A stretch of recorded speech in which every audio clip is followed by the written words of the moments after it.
Welcome to Hurrdat Sports Live. It rims out. Brown grabs it. 7 seconds left. Westbrook, 5 seconds. They're down by 1. Gordon got it. Aaron Gordon with a deep shot. Williams, three-quarter court. No good. The Nuggets steal game 1. That's a winner for Aaron Gordon. 121-119. Hall got it in. Van Riemsdyk took it away. Dangerous play. Out in front. They score. Stan Colvin. To Olofsson and back to Theodore, who quarterbacks. Wrist shot. Score! Oh, check that. It hit the post. Now they'll call that a goal. So you just got to give yourself a chance to get guys on base. Ackerman gets lifted high and deep to right field, and this one is gone.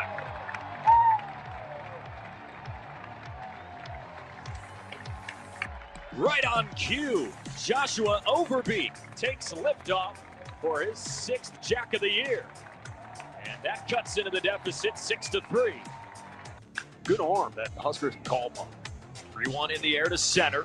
Silva under it to make the catch and retire the side.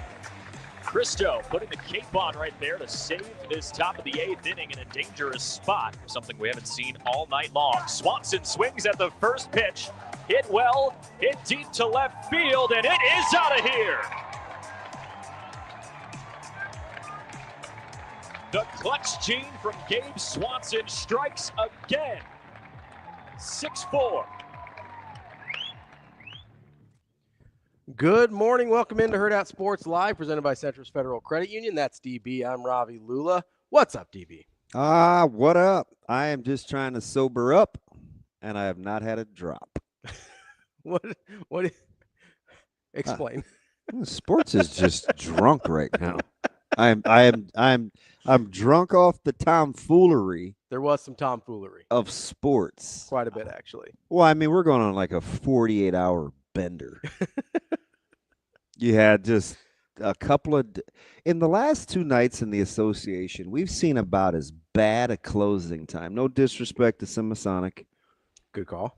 I mean, it is putrid. It's rough out there. I mean, the Celtics rot. You had the Thunder, brutal. Which your mini meltdown yesterday, which was incredible. I'm to still foul mad about to it. foul or not to foul. That is certainly not the question for young Ravi. Still mad about it.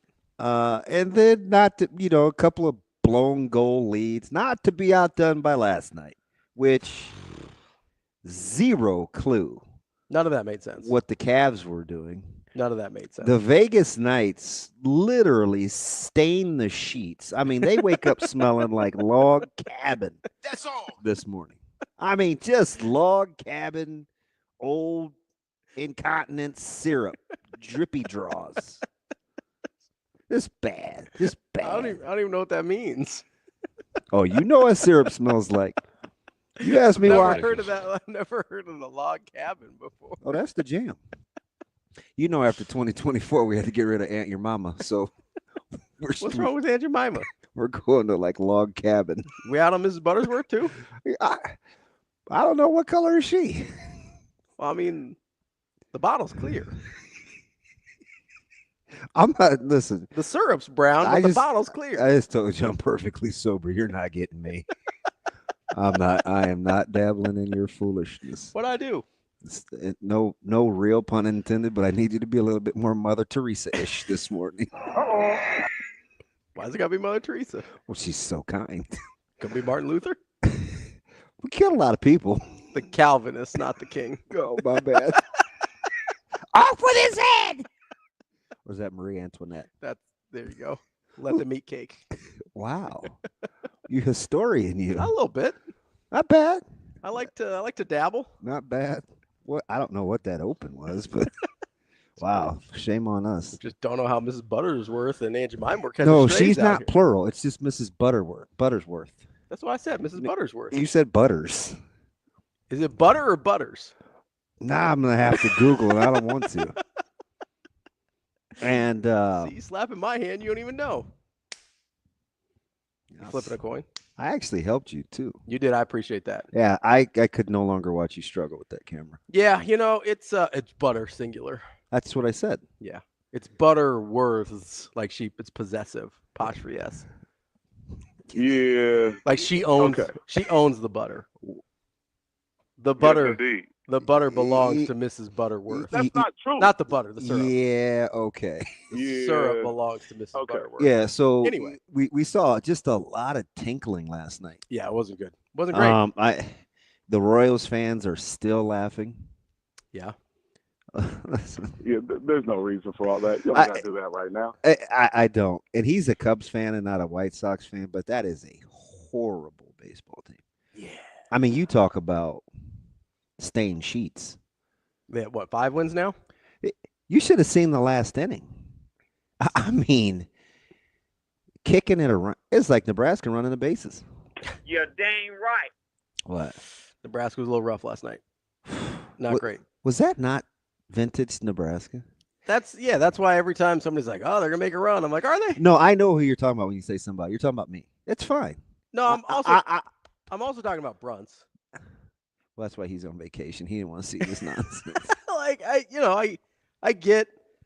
So you didn't probably watch it for comparison's sake, so you missed the White Sox. Yeah, I did not watch White Sox. Oh Royals. Man, they look like the Bad News Bears pre-pep talk with How Walter did they get Matthau. to 10 wins all of a sudden? Last I checked, they were at like 5. Well, they're on a heater. I don't know. That's why. Well, I think they've won 5 in the last 2 weeks. Yeah, I think they have. Well, that's okay. It took them a month and a half to win the first 5, but now they're on it. They figured it out. Pace. I'm serious. They were like, this is pre-Walter Matthau, ice the elbow, Kelly Leak getting off the motorbike. Bad News Bears kicking around. Almost as bad as Nebraska's 4th inning yesterday. Yeah. Just go back and watch that 4th inning. That was like vintage Nebraska. Yeah. Couldn't throw it over the plate. You kick it around a little bit. You just inopportunistic. And then all of a sudden you rally. That's the frustrating part about this team, right? Yeah. Like yesterday was a microcosm of the season. Yeah. Well, that was peak Nebraska. It was just a perfect encapsulation of this is 2025 Nebraska baseball. As peak Nebraska. Yeah. Just, hey, look at this. There's this horrible stuff here, and then there's some good stuff over here, and then it's not going to go the way you want it to.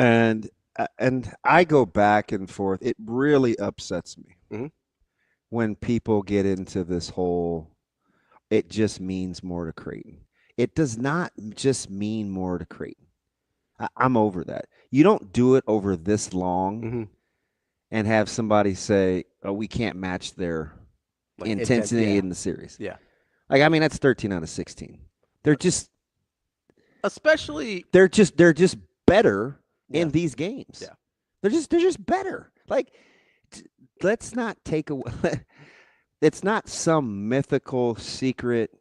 More guys are from here. Of Creighton. It's very dismissive to say that it's just like, oh well, and especially like you when you do it for this long and this amount of consistency, it's certainly not because Nebraska doesn't want it more. Because at some point when you're getting your ass kicked, right? it's how I used to feel about Nebraska, Iowa.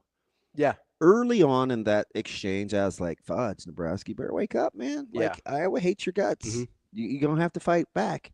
Now you're to the point now where it's just like, hey, they execute better than you on a consistent basis. They're just better over longer stretches of time, which is why they win. There's no secret. Yeah. There's no juju. You know what I mean?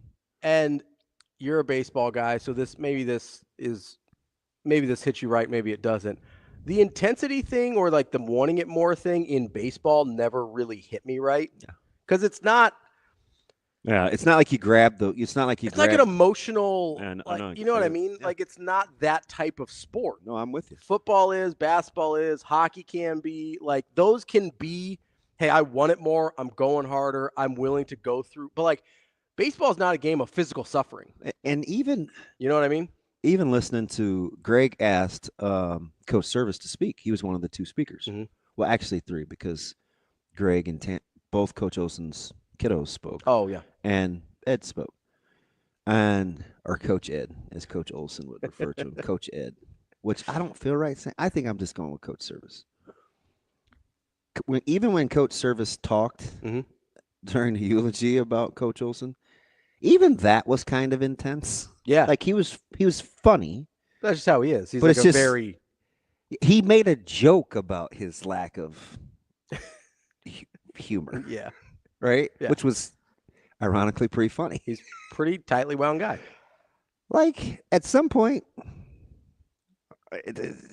that's just who they are. Like, every time they go out, he talked about these 4 things that he learned from Coach Olson.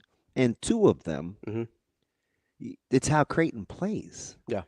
Regardless of the outcome, they play the same. Mm-hmm. So don't give me the whole, it's so watered down, weak, and low hanging fruit. Like, they execute better in this series all the time, especially when it comes down to as close as some of these games have been. Yeah. Because it's not blowouts, right? Just don't give me, I'm not here for the it just means more, but they just play better. I would also make an argument, and I know somebody reasonably close to the team that would make this argument as well, that Coach Servais's intensity works against them as much 100%. As it does for them. Yeah. You take the good, you take the bad. Like, him being that tightly wound also makes Creighton tight sometimes. Yeah. Like, there was a reason over the last couple of years they would be really struggling in weekend games, but do better in weekday games 100%. and stuff like part of it you've seen it rear its ugly head in Big East tournament play. 100%. Yeah. So, like, it would be weird that the only time it's ever a full-time positive is when against Nebraska. That doesn't make any sense. I'm just over it. So that's just the thing that people say because they can't explain it otherwise. Yeah. Right? And I know, just in case over the first 6-7 minutes people were a little nauseous with pea stain sheets, I'll give you the soap to clean it up of that rally cry for Creighton. And then to boot, I don't have to worry about anybody fighting over the infamous number 14. Yeah. No worries. All good. Ship him to Irving. Going to Dallas. Do we know compensation on that yet? We're thinking a pick swap, 2 pick swaps maybe, and a third, which seems cheap. Yeah, but these receivers never go outside of like Tyreek Hill for as much as I think they're going to. Yeah. So they don't. There is no coin flipping over the number 14. It will be worn by one. DK Metcalf. Yes, Demetrius Cornwallis Metcalf. Weird to spell Cornwallis with a K.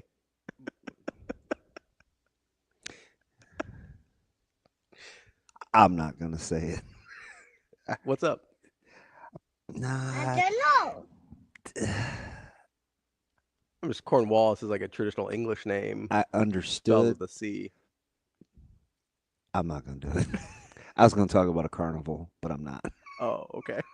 Which is spelled with a K. But anyway. A lot of things spelled with K that aren't really. Let's move on before I get myself in trouble. So it's no coinky-dink. Yeah. Young Ravi. Mm-hmm. I brought your boy Wardell back. Yeah, I'm It's a pull, it's a strain. He'll be I feel like you're a penguin. I feel like a penguin. That was one Stephen M. Sapphire. I feel like you're kind of poking at me a little bit. I'm not. You're going to be fine. You kick their tail anyway. Start to finish. Do you see how many shots they missed in the fourth quarter? Hey, so here's the thing. How about Finch calling out Ant? That's a guy that has control of his team. Yeah. Hey, starts with Ant. Energy sucked. His light dimmed a little bit. His energy's got to be better. Can't fade to black. No pun intended. Which it did in the fourth quarter. He was better, but for a lot of that game, he wasn't very good. And one Michael Napoleon Tomlin. Is that a family name? I don't believe that has anything to do with his government. Pressing. He's just a little leader who's very good in battle. He's not that little, is he? He's not a big guy. No, he's not like Napoleon 5'3", though, is he? Not everybody can be Shane. Not like Tom Cruise. Man, there's no shortcut to it. No shortcut to it. No shortcuts? Yeah, so contrary to popular belief, like guys from Asante Samuel, who can't mind his own business about how the Steelers run their franchise, Tomlin's in control. You could just go get a quarterback. So you're getting Pickens out of town. So Rodgers or Cousins at this point? Rodgers. Yeah. Yeah. All in? I have to be.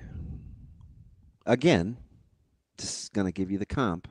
If I can cheer for LaFraud, I can cheer. You don't really, though. I can cheer. You don't actually cheer for LeBron. I don't. So that's why I ask. That's why I keep asking the question, because you keep saying, "Well, if I could cheer for LeBron," I'm like, "You don't cheer for LeBron." I'm not skirting pom in the thing, but I'm not like, "Hey, go suck." I enjoy it. I want him to do well. You want the Lakers? I think your perfect scenario is the Lakers would win and he sucks. Lucky for you guys. Like if that were possible, I think you'd be thrilled. It's probably closer to true than not. That just sounds bad to say out loud, but that's like if he was just like T.I., right? Like, mediocre. Okay. I don't want no mediocre. Like if he was just okay. Like if he's putting up like 18, 4, and they still win, that's probably ideal. That's your ideal. Yeah, you don't want him to get any of the credit. No, I don't need the whole not taking a pay cut and that's not my job. And like, we're just doing too much. Like Austin Reeves guy. Like, zip it. You and Dalton Connect to take over that team? Like, gold member. Zip it good. www. Just stop talking. Yeah. So he does have a little. He's better than this, obviously. There's a little bit of Russell Wilson to him. If you don't knock it off. No, where it's just like, hey, stop talking. So Russell isn't like that anymore. I'm going to need you guys to get off of Russ. No, I'm not going to do that. You guys hate on Russ. Stop doing that. Because Tomlin made him stop doing it. No, Peyton is the one that got him to shut up. The whole let's ride year one thing, that went away. And he actually played better. He played pretty well the second year. Yeah, you guys. We got to stop doing that. Listen, just because he was a Steeler for 14 minutes doesn't mean you have to come to his defense. And I don't want to. You don't have to. But I believe you just have to keep it 100. I'm just talking about cringe-worthy. Russ hasn't been cringe in a minute. I think Russ stays cringe. We just don't look at him as much. What happened? Russell Good Wilson. morning again. Russell Wilson has to go. Russell Wilson, what did you do? That's still one of the greatest. That's incredible. Yeah. But no, you can let that ride for a minute. You don't play any other goodness. When we lost them 4 games, I blame you. That's great. It's just the guy that's trying too hard. Hey, what's the little light-skinned dude's name? Who they got that from? I can't believe we're going home. John Legend. Thank you. Nice job. It's the first good thing you've done in like 6 days. Surprise, surprise. Exactly. Although the camera looks better this morning. How's the white balance? It looks all right. I think Sasha fixed that. I didn't do that. Oh. Obviously. I mean, I don't know what I'm doing. As the kids say. Oh, you didn't know. Duh. Is that what the kids say now? Duh. Todd says no confidence in Will Howard? No. No. Is that Todd? Yeah. No, you're exactly right. I know. Hi, Marcus. No? I need Marcus to help me work on my swing. What are you working on? Nothing. I'm all-time. Oh, golf. I'm all-time putter. Yeah? Yeah. I don't know that that's a real thing. All-time putter? Well, I'm your scramble guy. Doing like a scrambler or best ball or something like that? Yeah. I will never have the best ball off the tee or out of the fairway. But I'm pretty crafty with like the little short irons because I have decent touch. I'm pretty solid from like 120 and in. I'm going to doubt that because that's the hardest. That's the hardest range in golf. I know it is. The only reason is because I'm going to go hashtag. You say that every time I say anything about any sport. Except pitching 90 mile an hour off the bump. Everything else, I believe you. I don't get on you about your jumper, your ball handling. Your pickle, I can't ball handler at all. Your pickle. I don't think you could hit water if you fell out of a boat, and I don't think you could throw a strike. Well, anything other than I that, can definitely throw a strike. It's not gonna be 90 miles an hour. I don't know. Anything other than that, I'll ride with you. You could probably lift the house. I'll ride with you. You're just not throwing me anything that I'm not going to hit. That's all I'm saying. That's the only time I could throw a strike. Yeah, and I'll turn that thing around. Well, that's probably at this point, probably yeah. I was showing Zoe how to hit the other day, and I was just using wiffle balls. Yeah, and I was like, "Huh? Maybe I'm getting a little carried away." A lot of eye rolling going on in that batting cage. Yeah. I thought it was my practice, Dad. Hang on, just 12 more. Hang on, just 35 more. Hold on, I'm really finding my groove here with this. Hey, well, let me show you how to do it from the other side of the plate. Just give me 55 more. I'm done. I'm almost done. There's batting cages for wiffle ball? Yeah, it's a pretty slick little setup. Yeah. Have you ever been? No, you've had no reason to go over there, would you? To where? DJ's building 118. No, I told him I wanted to. Yeah, it's a little mini court. You can lift. Yeah, I just like doing sports stuff. It's self-contained. Yeah. So you can get your. What you get your Big Shot Bob. Yeah, get my could Big do Shot that, Bob game right. And then you can turn around and be Clemens. So no, the argument with baseball was that I could still throw a curveball. Like I could throw a curveball that breaks. And that was you the may most hit it. No. So I can throw a curveball that it still wasn't breaks. even really whether I could hit it. It was whether we'd have to put your elbow back together. No, I literally went home that week and did it. You just snapping them off. 12-6. Yeah, I've got a net in my garage. You hit your little sweepers. Yeah, like I could still throw a curveball. It's not gonna be fast, but it will break the way a curveball is supposed to break. How'd your arm feel? Fine. Did you switch it up at night? Go left-handed?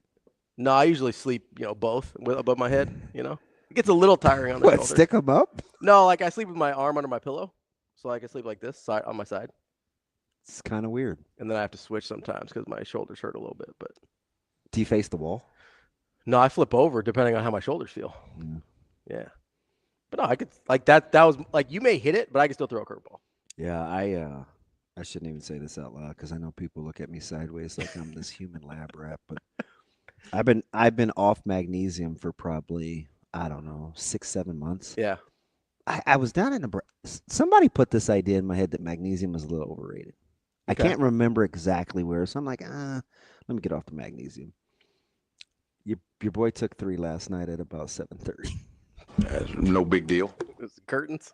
I'm like, I have got to go to bed. Yeah, at some point. I mean, it's just not healthy. No. I get these crazy headaches. That's fine. And I didn't get up until probably 4. Yeah. Which 4, 6, 8. Exactly. No, we were out of the house at 6 because I had to take Knucklehead to school. Yeah. I mean, slept a little bit though. Yeah, that's good. I mean, like I had one dream, which never happens. Yeah. Shane, I was matching wits. You'll get a kick out of this. You never dream. I know, and they're never ever good either. They're like last night's. Yeah. I was matching wits with the killer in Equalizer, that actor. Mm-hmm. He was holding my family hostage at some grocery store. I don't know if you can read in dreams, so I don't know where the grocery store was. But I felt like we were at like Home Depot in the Equalizer, but like the dude broke my arm, and I had this huge. Whoa. He had all these little booby traps, and he kept leaving directions over the intercom. And I had it was supposed to be like a knife I could throw. Yeah. I had a friend that made makeshift weapons. Okay. So he was who would he left me a briefcase outside. So I got to run out and get it. And he's like, this is all you got, and you got to get your family back. And this dude was crushing me. So I'm like one-handed and I'm limping and I'm like, where are they at? He's like talking to me through the intercom. Yeah, it was not.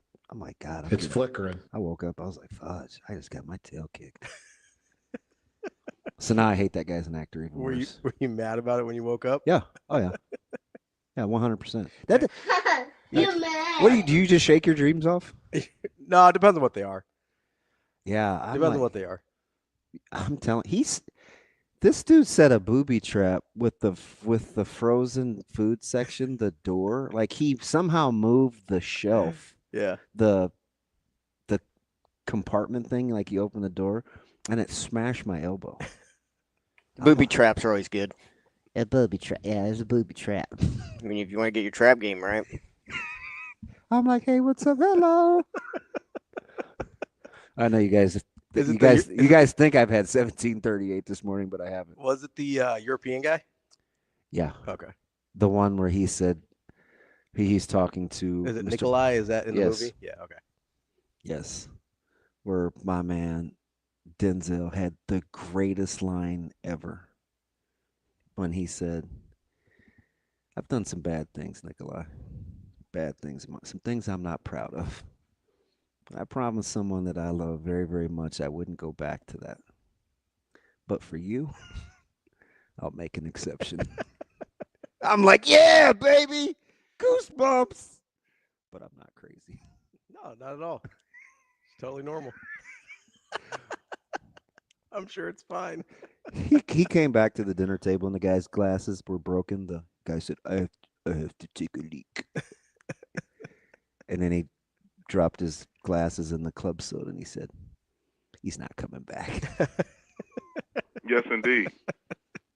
Not that I've seen that movie 227 times. It seems like that's what you're doing instead of sleeping a lot of the time. Yeah, whatever. Just watching movies like that. T-Mac, you know what time it is. Will says take your magnesium, DB. Magnesium glycinate, to be specific. Yeah, my tummy can't handle glycinate. Okay. I get the queasies. Todd says melatonin. I don't do melatonin. I don't either. I'm afraid to get hooked. I get terrible dreams on melatonin. I don't listen. I've been off melatonin for probably 8 years. Yeah, I don't take melatonin. I get awful dreams. Like, yeah, wake up in a cold sweat. I have a bottle right now in my shaving kit of melatonin. It acts like it mimics it for sleep. Mimic. Yeah, I'm telling you, I'll take just about anything. Oh, I know. Absolutely. You just got to give it a try. See what works. Yeah. No, I get it. Just because I ask you for syringes doesn't make me a druggie. What? Nothing. Just assumed it was for your, Well, you did it. How long did you delay before you said yes? 1 millisecond. That's because I'm a diabetic. I got syringes everywhere. I'm like, hey, yeah, no problem. How many you need? Just 2. All right. Good. Felt like we did a drug deal. It's not illegal to use syringes, just so everybody knows. We're cool. Oh, I see. Test me. There's I'm legal. Lots of stuff that you can use syringes for that's legal. Yeah. All sorts of stuff. I'm out on magnesium, though. Yeah. I think so. How many of your friends could you have actually called that would have had syringes? 3. I'll say it's got to be a pretty short list. 3. Yeah. Yeah, 3. Yeah. One would just have it because he knows the other guy. The other guy is and then you. And then you got your diabetic friend. Yeah. The other guy just knows people. Just knows people who knows people. Air quotes. I like how you got specific about what kind you needed too. Yeah. You're like, no, I just need the little guys. Yeah. I know exactly what I need. I do. I got those things coming out of my ears because it's just like give them to you every time you get insulin. Yeah. It's like, here's another whatever. Yeah.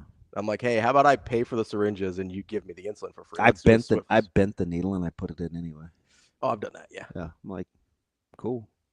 I've bent them back and I'm like, yeah, here we go. Then we do it. I'll let you know in a couple days. Don't worry, those were clean. Let me stop. No, it's good. Space people sometimes have to listen to these first segments and be like, this dude is on crack. I'm not, though. Not crack. Well, you got to understand, though. It didn't affect my play. Would you have the stones to ask to wear his number? No, he's crazy. Like, what does that conversation even sound like? It sounds a lot like that. I'd be like, no. Shane, I'm Abdul Carter. I'm talking to LT. I'm like, hey, LT, I know you're going to think I'm on drugs, man, but let me rock the 56. Can I wear the 56? Well, you got to understand, though. It didn't affect my play. Just the kahunas. Like, I appreciate the ask. I do. But there's got to be a little bit of self-awareness there. I mean, that is hallowed ground, right? Yeah. And it's not like he was wearing 56 before. You know what I mean? Like, I would understand if, like, that was his number in college or whatever, and, like, that's his thing. Maybe I go, okay, I didn't ask to get drafted by the Giants. This is sort of my deal for a while. Like, let me make the ask.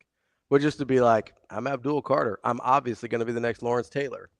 Give me that 56. I just wouldn't have the stones. All right, so my man Thrill may help me. He may get me back on it. Maybe that's my problem. Taking the wrong kind? Yeah, I might need him to look at it. Because there's different kinds, right? Mm-hmm. Magnesium with da-da-da-da. Like the kind that I have to get my mom is very specific. Yeah, the different, like, there's different variations that do different stuff. Yeah, I might have to. Husker Dominator's just 2 old fashions, and I sleep like a baby.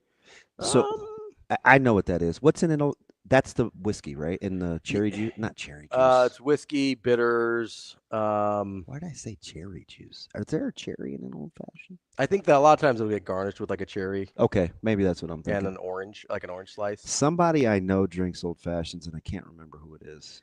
Yeah, it's my sister. They're pretty. I mean, it's a pretty go-to drink for people. Like if you like whiskey drinks, old fashion's a good one. And I do not. Yeah, I don't really drink whiskey anymore, but no, it's Tennessee smooth. Nah. Tennessee whiskey. Todd says a couple shots of bourbon. Definitely. You guys have horrible taste in alcohol. Not that I'm advocating anything here, but we're talking. Is this? We're like in the bourbon and whiskey room. That's it. Apparently. Look, listen. Stay clear. Have no fear. I'll say I'm a clear alcohol guy. Stay clear.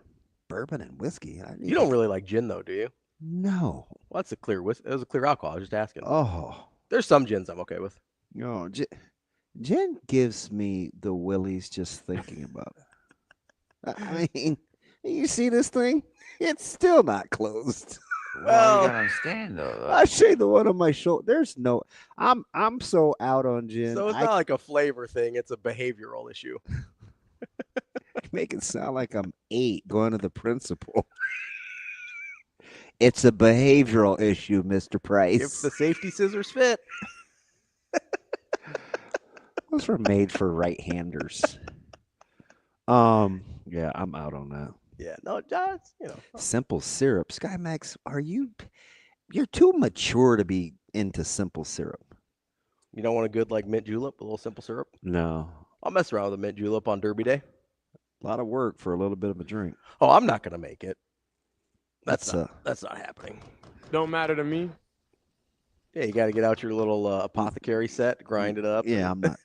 Grind up the mint leaves. I'm not doing that. A lot of bad takes this morning. Husker Dominator says gin is awesome if you want to fight and meet the police. I've never had that experience with gin. He is 100% correct. I think that's every alcohol if you drink too much of it. It's not true. I don't have that reaction with gin at all.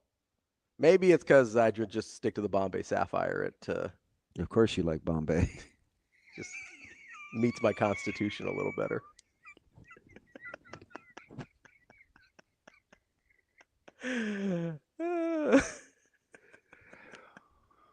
You good?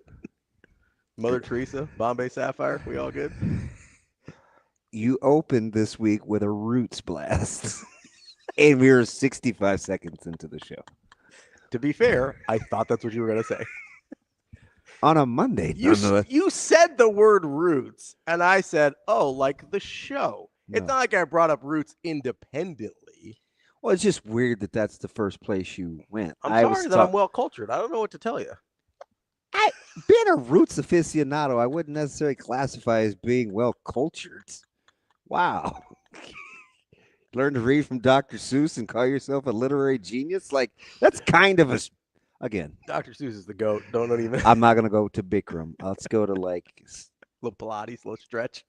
Yeah, the girl that used to play on Three's Company. Her. Oh, Suzanne Summers. Stretch.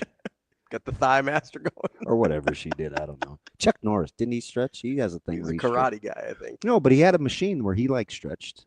Oh, the Total Gym. Yeah. Where he's like it's like slides up and down. I don't exactly know. I don't believe that stuff works, but. I don't either, but I used to watch a lot of late night infomercials. Yeah, you seem like a big Bowflex guy. You a Bowflex guy? No. I was never a Bowflex guy. I did kind of want the adjustable with the dumbbells. horn rim glasses, and he had that laugh.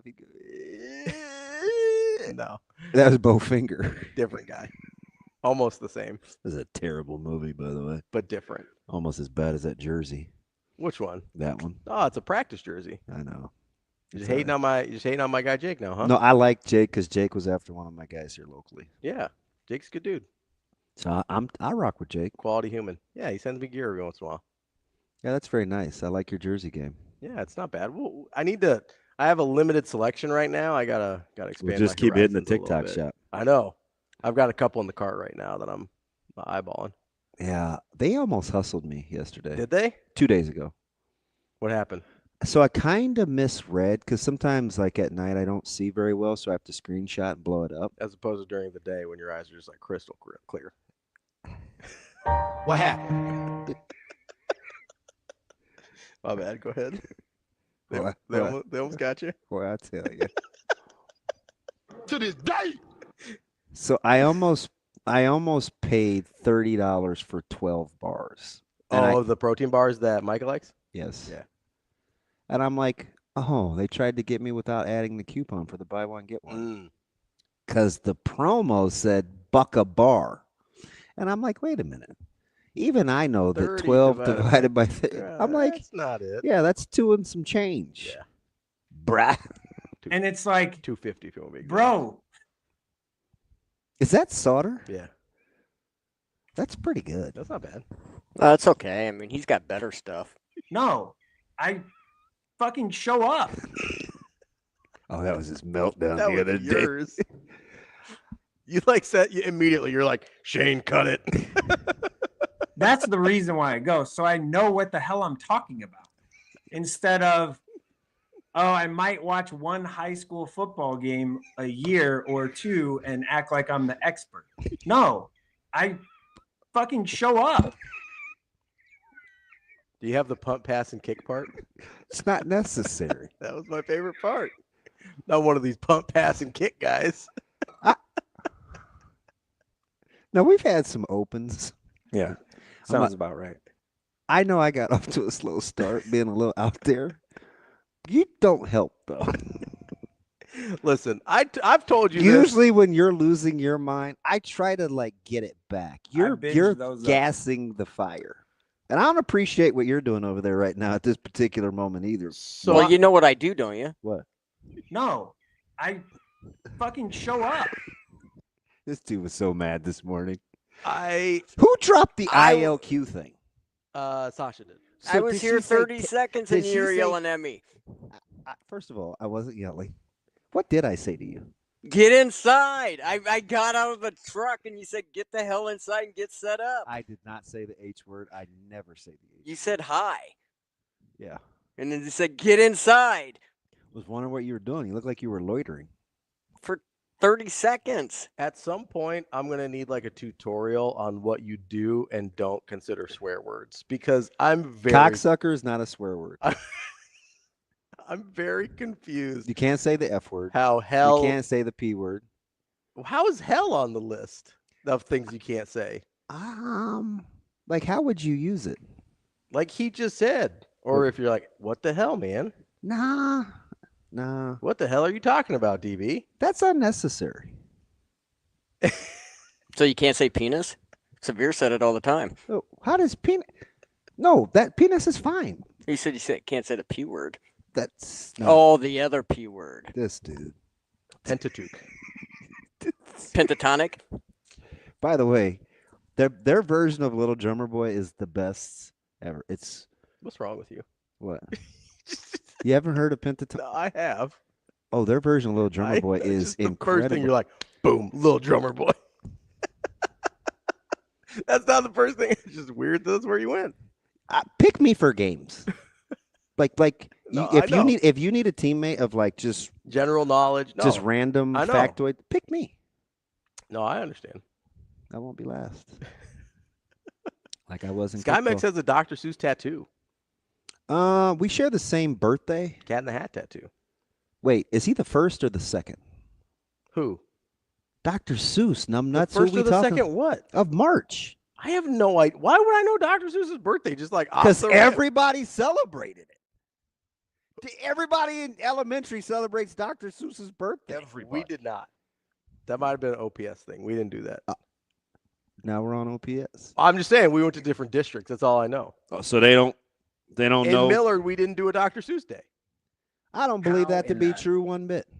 Maybe I was gone that day for 6 consecutive years.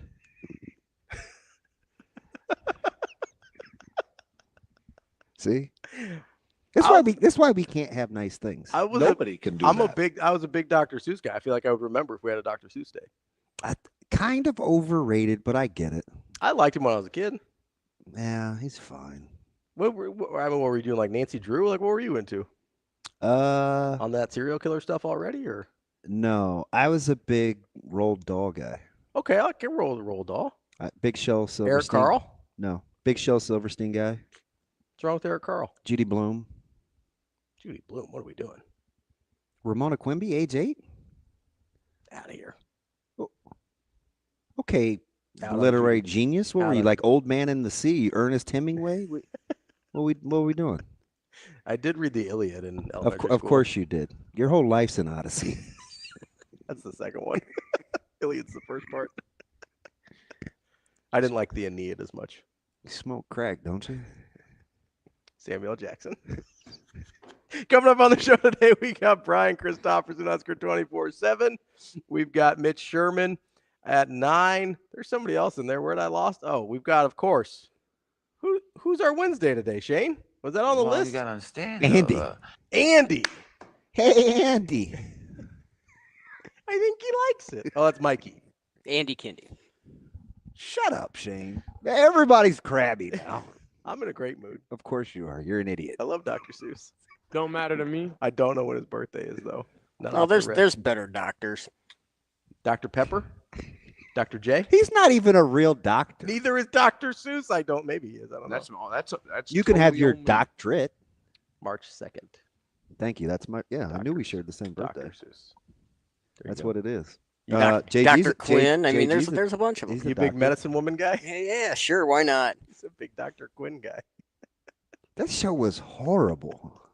I don't think he was in it for the plot. That's fun. That's how things get done. Shane, I do want to coach him. It is okay if you get a real life friend. What's that? You don't always have to use pixels. Big Jane Seymour guy. I really got to be careful on what I say about that. So She didn't age that well. Doctor Who? The show? Is that PBS? Yeah. BBC. Hopefully they're still getting. They may not be able to make any more seasons. They're still getting funding. Funding is a little dicey. It's a BBC joke in there too, but we're not going there. The British Broadcasting Channel. I know. DB. I watched Luther. I found that show. That's where Peaky Blinders originated as BBC. I found that show on BBC. The original Office. Idris Elba. That wasn't funny. The original Office? Yeah. No, I'm not. British humor is very uncomfortable sometimes. Let's offend. Do tell. No, it's just like Shout out to all my Brits out there. I like British television a lot, but some of their British comedy is so. It's like the first season of The American Office were just so cringy and awkward that I don't like it. I crush a lot of their detective shows. Oh yeah, their dramas are great. They are way good. Yeah, absolutely. I'm all in on the dramas, but their comedy is not my speed at all. Yeah, well, not here for it. Big Benny Hill guy. I don't even know. I don't even recognize what we're doing. You don't know Benny Hill? Who's Benny Hill? Hey, Google it on your work computer. I'm not gonna do that. Well, this isn't my work computer. This is a personal computer, but I am on their Wi-Fi right now. So.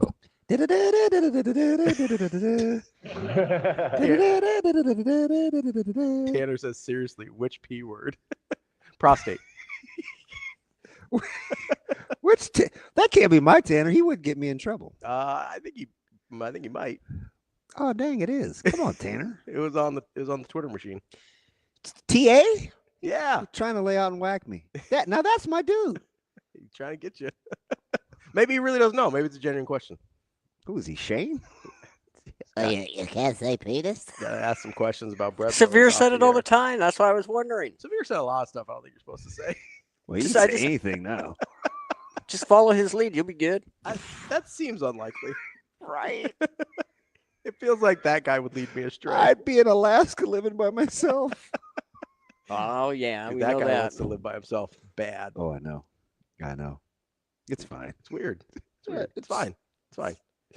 Oh, we got to hit more than 4 segments out of this show today. Just him and what were we doing the other day? Just him and Mando just out on a ranch somewhere. I don't know. Yeah, I got to get ad reads in at some point. So I don't think it's Mando. I think it's Mondo. No, it's not. His dog Yes. is Mondo. No, it's not. Shane, call Severe. I want him to say it out loud. It's named after the Mandalorian. His name is Mando. I think it's Mondo. You're out of your mind. You're really going to try and out Star Wars me here? Like, come on. No, I leave the nerdism to you. Between the two of us, me and Shano. You guys missed your big holiday, too. Well, it was on Sunday, so I celebrated without you. I didn't miss it. Did you swing your lightsaber with all your glory? Yeah, Look, Ma, left-handed. that's what we do. Not a big red lightsaber guy, though. Those are the bad guys. We'll be back, maybe. I don't know. It's Hurrdat Sports Live.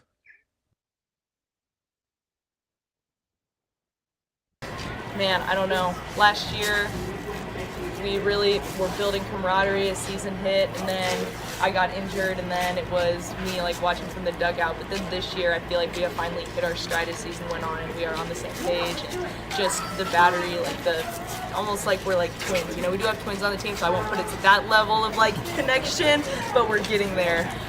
But even just outside of that, like Coach talked about in her video, it's who she is as an individual. It's the way she is with people, the heart that she has for people, and she takes care of our team. And that, I think she would embrace that as her role. It's just the way that she's almost the mother of the team. She loves everybody on the team, and everybody feels that heart from her.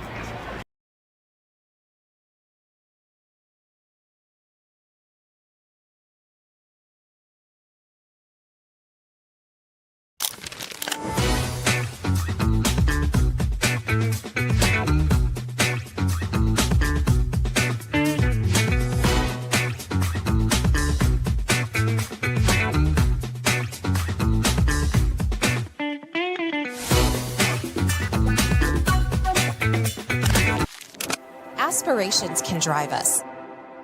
Sometimes a simple gesture is what fuels the pursuit of a dream. When it's time to make your dream a reality, we are here to help.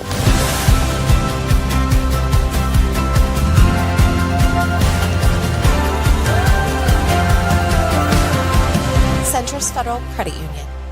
We are where you are.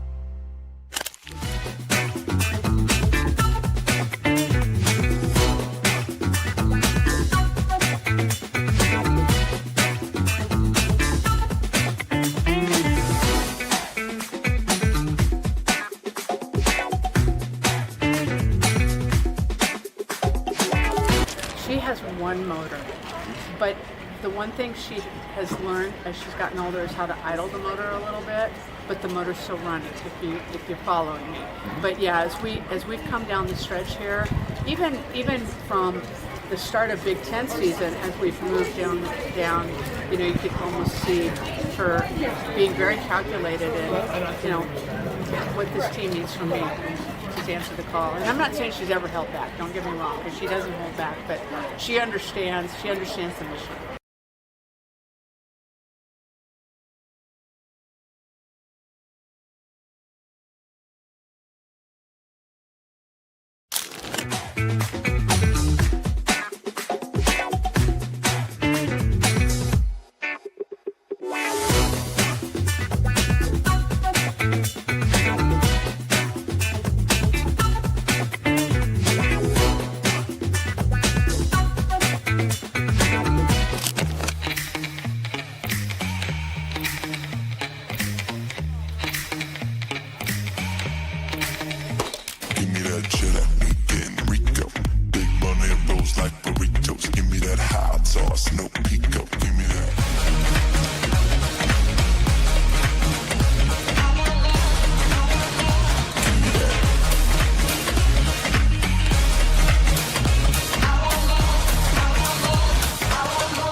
On a similar path with John.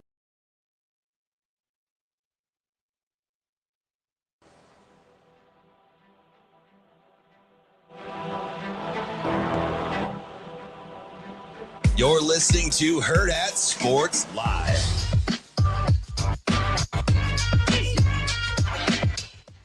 Welcome back, Hurrdat Sports Live. That's DB. I'm Ravi Lulla here at Hurrdat Sports Bar and Grill. Reminding you, if you're out on the roads this morning, if you're listening to us, might be a little tricky to stay focused, but do as we say, not as we do. Don't be distracted while you're on the roads. Make sure you get those eyes focused and straight ahead. This message from the NDOT Highway Safety Office. DB. What do you want now? I would just like to talk, maybe have a conversation, be friends. Does this have anything to do with Husker Damon and the Giant Peach? I am a big James and the Giant Peach guy. Yeah? Yes. Roald Dahl was the deal. That's not my favorite Roald Dahl book, though. Which one's your favorite? The BFG. Big Friendly Giant. Correct. Yeah. I'm familiar. I'm surprised you read as a kid. Well, I read a lot as a kid. I still read a lot, just not always books. Is that what happened to your... That happened to what? if you didn't read a lot and they weren't books, what'd you read? I mean, you can read articles. You can read lots of stuff. I don't know if you know about this internet. There's a ton of stuff on there. Oh, you were rocking the internet as a kid? I was pretty early adopter. So my dad's software store was actually an internet service provider. Yes, my Indian father owned a software store.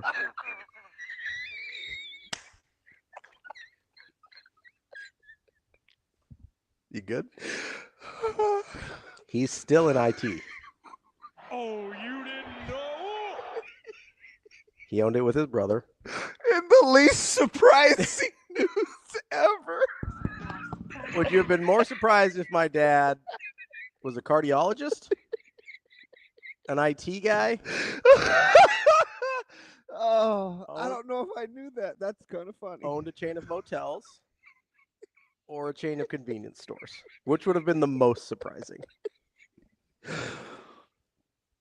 I'm sorry? I mean, listen, we weren't big into bucking stereotypes back then. So anyway, the Indians are very practical people. We go where the jobs are. So back to the internet. Yeah, so I said I read a lot as a kid. I still read a lot, but not as much books now. Oh. So as a kid, I read a lot of books, although I was, again, an early adopter on the internet because I had access. Totally unrelated to where my dad was from. But yeah, no, there's lots of stuff you can read that aren't books. Oh, man. Oh, I like Dean Koontz. I don't love him. He's fine as an author. I don't read a lot of fiction. Okay, so do you know, I'm afraid to say this. All right, well. But because we're in a tree of trust and Todd gave me a safe landing, my favorite author as an adult is Kay Hooper. Oh, I don't know who that is. Yeah, Google Kay Hooper, and it will make a ton of sense. Serial killers? Correct. That makes sense, yeah. Big Kay Hooper guy. Touching Evil. Probably could have predicted that. It's the first book I read on a plane. Really? Mm-hmm. I do a lot of, if I read books, like actual physical books now, it's usually Malcolm Gladwell. I'm a big Malcolm Gladwell guy. I prefer just the cute sayings and theories other than just actually diving into all of his readings. I like the context. Yeah. Big Kay Hooper guy. Yeah. I don't read a lot of fiction. It just doesn't do it for me. Oh, it's incredible. I'll watch shows like all day long, but the fiction books don't really grab my attention. I don't know what it is. Who made the series The White Mountains? The little kids and the tripods and the aliens. John Christopher? Is that it? That's what the internet's telling me. You're a terrible Googler. Are you sure? Yes. There's another book too. The Tripods. Was that the name of it? Yeah. The White Mountains is like the series. Yeah. By John Christopher. Yeah. Yeah. I liked him as a kid too. Big sci-fi guy. Not as I got older, but when I was a kid, yeah, I liked it a ton. Yeah. I still watch it. I'm kind of over the. I watch a lot of post-apocalyptic shows, but I'm not into like. I mean, I like Silo and some other shows, but that's. Yeah, the post-apocalyptic thing is I'm kind of over it. Are you so you're not into Last of Us? No, my wife is. She likes all those kinds of doom and gloom shows. Does she know that it was based on a video game? Yes, but she doesn't care. Does she know about the video game? She knows it exists. Is your wife a gamer? No, not at all. Couldn't she hold a joystick? Loaded question. No, probably. You're an absolute child. Hey, I'm tripping, I'm sliding, I'm riding through the deck. That's the. Well, it depends on what you mean, because like modern controllers don't have they've got like a toggle stick. It's not really an old school joystick. You know, like the old Atari games where it just was these are more toggles more than joysticks. That's why that's a loaded question, because it's complicated. Like Avril Lavigne. Why you gotta be so complicated? You're incredible. Pride of Canada, Avril Lavigne. So your wife's. By the way, she's never played conversation Atari. seemed to go over like a lead balloon. No, she's definitely not playing Atari. No. Not a big Atari. You might be like the old paddle games. Never mind. What do you mean? What do you mean? DB, which P word? Oh man. Coming up next, we're gonna talk to our guy Brian Christopherson, Husker 24/7.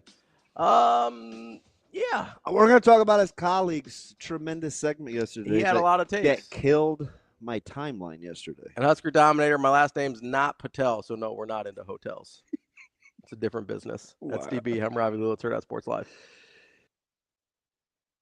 Ridge Lovett, thank you so much for joining me. Now you are a national champion, the first one in 14 years for Nebraska. You're in the same sentence as Jordan Burroughs, the last guy to do that. Anytime you're in the same sentence as him, that's a pretty good thing, right? It's awesome. It's always a good thing. What was so important about the season for you to be able to accomplish that goal and, live out a lifelong dream for you? Yeah, being in college, I've been close a few times. Right, I made the finals once. I lost in the semis, and this was my last year, so it was finally being able to get over that hump. It felt pretty good. Yeah, how much sweeter did that make it, knowing that you've been to the same exact tournament, lost in the finals, and then also lost in the semifinals before? Just how much more gratifying did that make it? It was good, and beating the kid that beat me the year before in the semis, it made it even better. Yeah. Getting that one back, evening up the series, it was good.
You're listening to Hurrdat Sports Live. Here is Husker 24/7 senior writer, Brian Christopherson. Yeah, you got guys walking into Ace Hardware without their shirts on. Brian Christopherson. We got a pretty good sewing circle in this state. Brian Christopherson. To me, it's like crunch time, baby. Here is Brian Christopherson.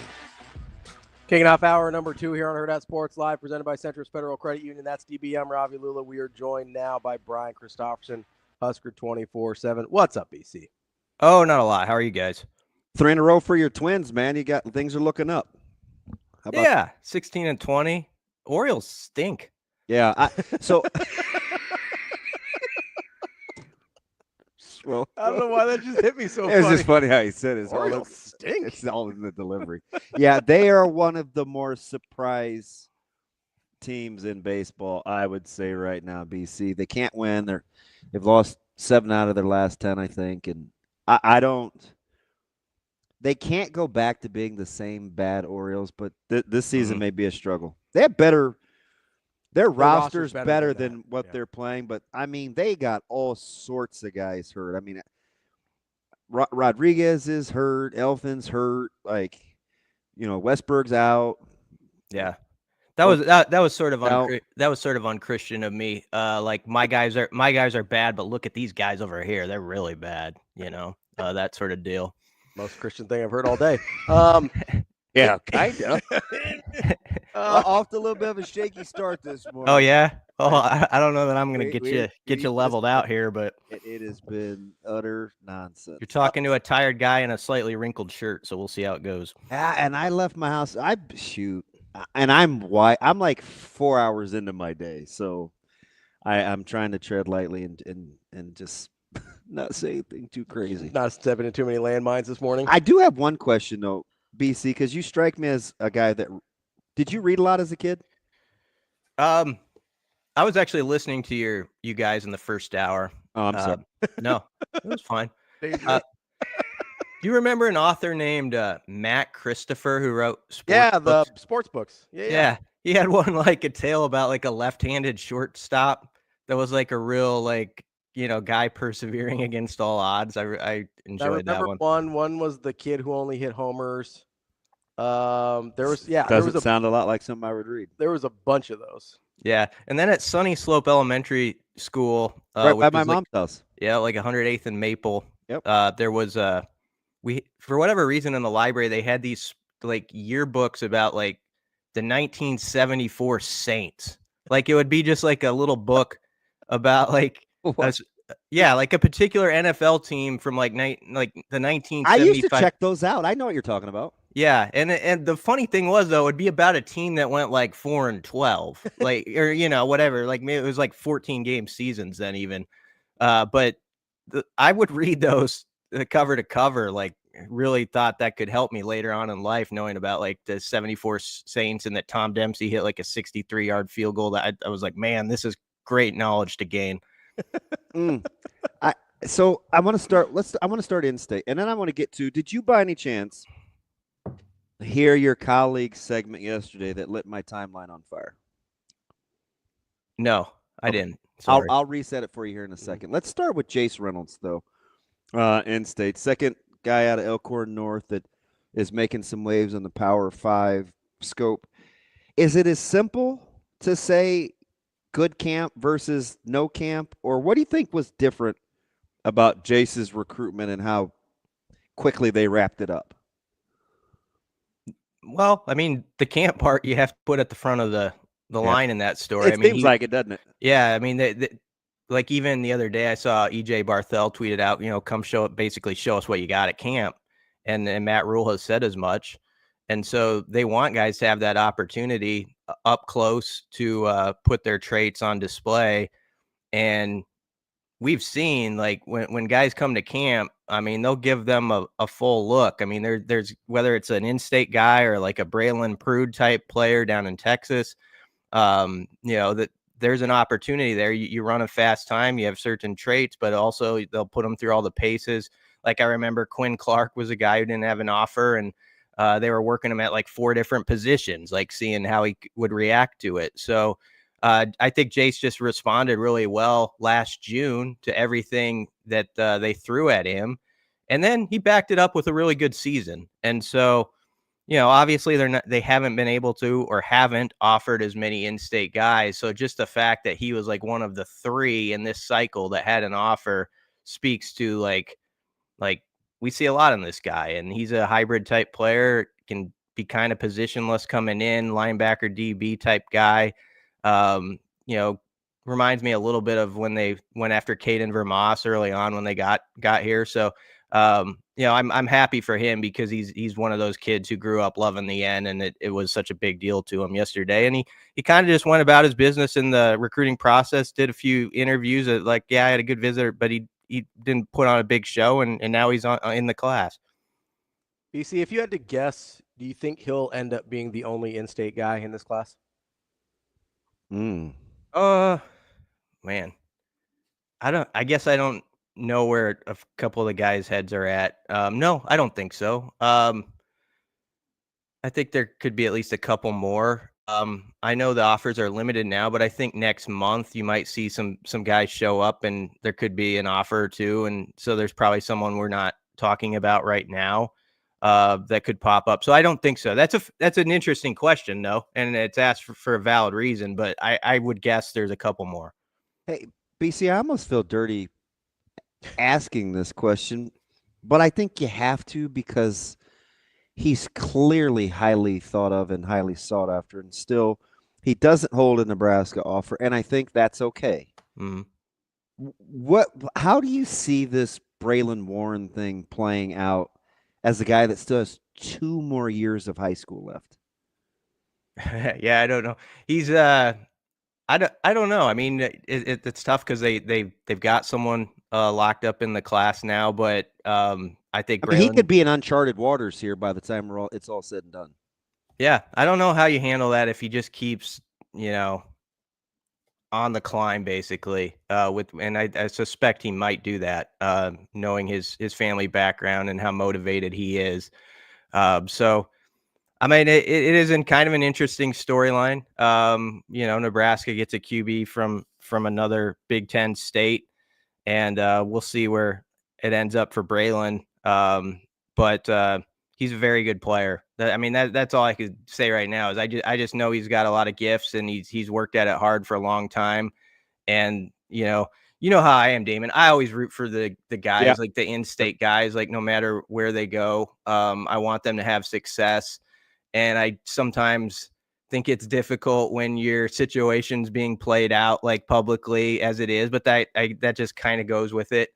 But I know he's going to have the right head on his shoulders to handle this, with his family background, but also from what I know about just the type of kid he is. So that's an awesome place to start when you have the type of mentality he has, that just like keep pushing forward. And he has great opportunities in front of him, whether one of them's in the in-state school or not. He's going to end up at a really good school and be able to show himself. And you never know how this thing winds around anymore. So still a lot of chapters to play out there. Yeah, BC, I find it fascinating when we're talking about these high-profile in-state kids, and then you sort of add that extra level of being a legacy kid, right? Where, there's a part of me that I root for the kids in the state, and I want them to have success. And sometimes, and I'm just recently, and I think it's something that DB said. Probably. I just recently, it's rare that you actually land anything, but it's okay. I think there's something to, maybe there's other places that are better for him in the sense of just the mentality of if he's not successful at Nebraska as an in-state kid and as a legacy, that feels different, especially if it's just not early. That feels different than if he goes to he's got offers from like Illinois and Cal and these other places, right? Where if he takes a couple years to get going at Illinois, it's a totally different experience for him. And for some guys, that's better, right? Like I started to come around on this. So as much as be like, oh man, it would be awesome to get Braylon Warren in the class or whoever it is, right? There's a part of me that goes, maybe that's just not what's best for him.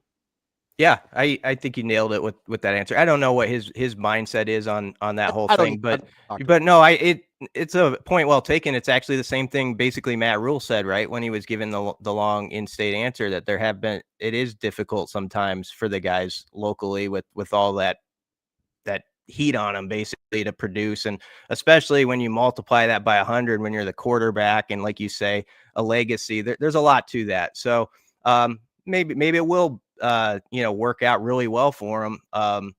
And it's just a different era now. Like, Nebraska goes into Iowa sometimes, and Iowa kids are interested, and there's all sorts of schools coming into Nebraska. And I've really had to shift my mind since I started this beat like a couple decades ago about the whole in-state conversation. It's kids I think are way more open. First off, to explore and go elsewhere. Nebraska's made it easier on them somewhat by not having a lot of success over the last, decade.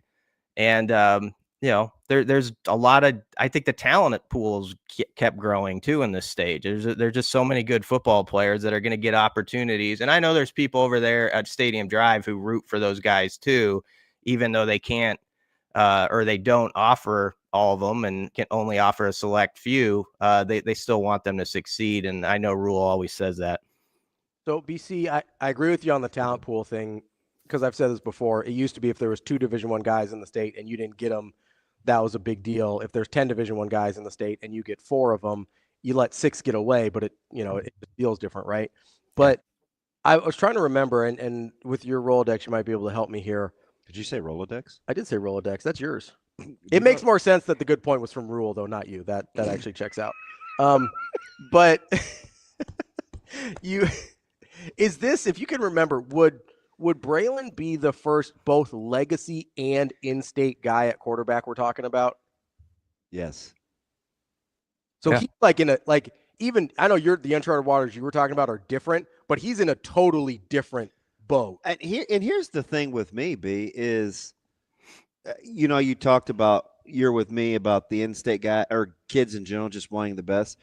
With me, it's almost like I go into protective mode. Mm-hmm. It can be like. Nebraska's going to 100%. Yeah. And for me, it's like I don't want to get into is he better than what we got, or the other way. Well, Nebraska's got to do this. These other schools are not. Sometimes those things just aren't going to intersect. It doesn't have to be. They can be mutually exclusive. Yeah, it doesn't have to be. Well, he's not this. He must not be that. Where you demean the young man. Mm-hmm.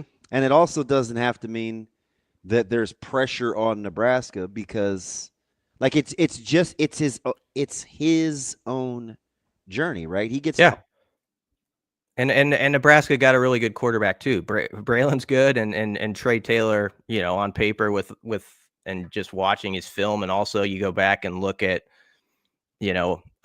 basically since 7th grade, he was, walking into meeting rooms, and it's like, okay, tell me what this check is in this audible, and he's laying it out to the Maryland coaching staff, when he's 12 or 13 years old. So it's a really impressive young guy that just committed to Nebraska. So it makes sense that the Huskers are excited, or we're in on him.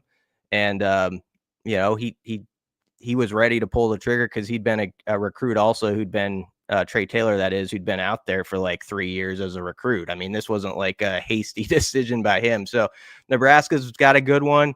Braylon's going to end up in a great spot. And like I said, there's still so many chapters still when we're talking about 27 guys. You hate to say anything that's too concrete, because you never know how the story can twist. BC, we did the same exercise with Mike J yesterday that I did. You started this with the above or below. I didn't do very well with it, but because you didn't like. So did you, when you went back, do you want to do it again? I would have changed a couple. I was sort of off the cuff. I'm one of those guys who, like, after a radio segment, I'll be like driving in my car to Ace Hardware or wherever, and I'll think like, oh, I would have said this differently for sure. It's it gives me like, I need this brain to like churn around for like 20 to 25 minutes, and then I could give you some really awesome stuff. I'm telling you. But yeah, we could cut through it. Here, so 1, 2, 3. That sounds 4, a lot 5, like 6, me, 7, by the way.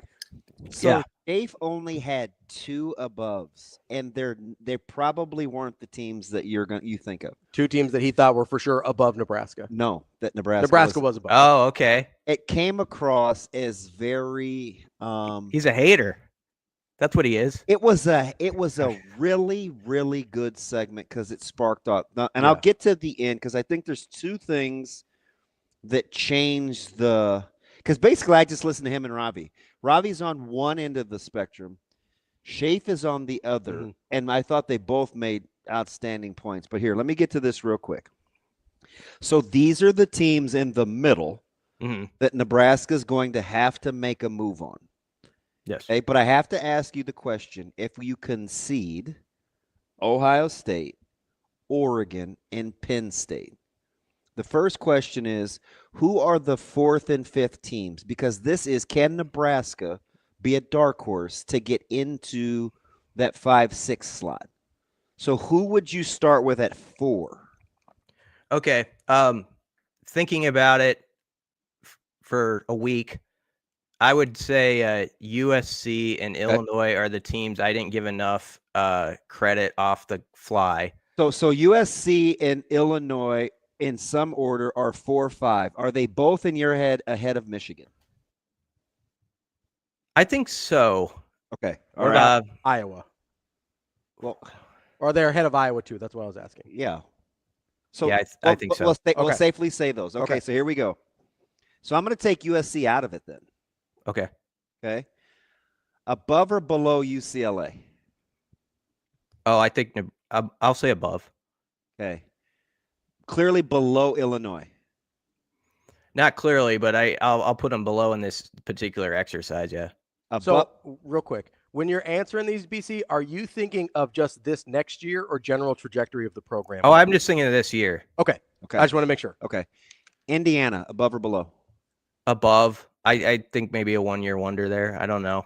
Above or below Rutgers? I know you're big on Rutgers. I'd say above, though. Okay. Above or below Minnesota? Man, that's just barely above, but that's me showing some faith in the boys over there because that's been a bad deal. I have bad memories of trips up there. It has been bad. It has been very bad. Okay, above or below Washington? I'll say above, but I think Washington could be sneaky dangerous this year. Okay, above or below Iowa? It's like a push, basically, to me. I mean, it's like win the special teams battle just a little bit this time. I'll say just below until they prove otherwise. I'll go with that. And I'll get to the next question. Generally speaking, it looks like you have Nebraska about 8th or 9th in the Big Ten right now. Is that? I think right now that's where I'd start them, like 7 and 9. I think in that ranking, like if I did an 18-team ranking, and with obviously the opportunity, I think it's wide open to get to like 4. Like I really think that's like a put them in a blender type of deal, and the difference between 4 through 10 is not significant. So. How hard would I have to convince you that I think the difference this year is, or with this team? Because there's 2 teams. I'm going to talk out of both sides of my mouth, but I'm admitting that. Mm-hmm. I think it takes an incredible leap of faith and kind of myopic that Nebraska's going to have success against Minnesota and Iowa in the same year because they haven't since they've been in the Big Ten. Mm-hmm. Okay, fair. And Minnesota's won 5 in a row. Mm-hmm. So I'm admitting that. But what I will say is the difference this year, if you want optimism in Nebraska, it's number 1, it starts with Dylan Raiola. And 1A, I get the sense we're undervaluing Nebraska's impact along the offensive line. I think this is the first time that I can remember in a handful of years where I'm not afraid, even in preseason without knowing anything, to say that the offensive line will be a strength. We're not used to saying that out loud. So I think it helps with not feeling very positive about the season. We're not used to really potential of good quarterback play and the potential of the O-line being a strength. Are we paralyzed by that, do you think? Maybe a little bit paralyzed by the fact that even though O-line play hasn't reached great, we have yet to call it a strength. Yeah, but I think people are a little cynical because there's sometimes, for fair reason, like the guys involved in the offseason talk about it being a strength. Like I've done stories throughout the years where the O-linemen involved, like, yeah, we expect to be the heart of this team and all that stuff. I don't hear the coaches say it a ton. No. But players, because you want to believe in yourself and all that. But people see those stories like throughout the different years and they're like, yeah, they're still sort of just okay.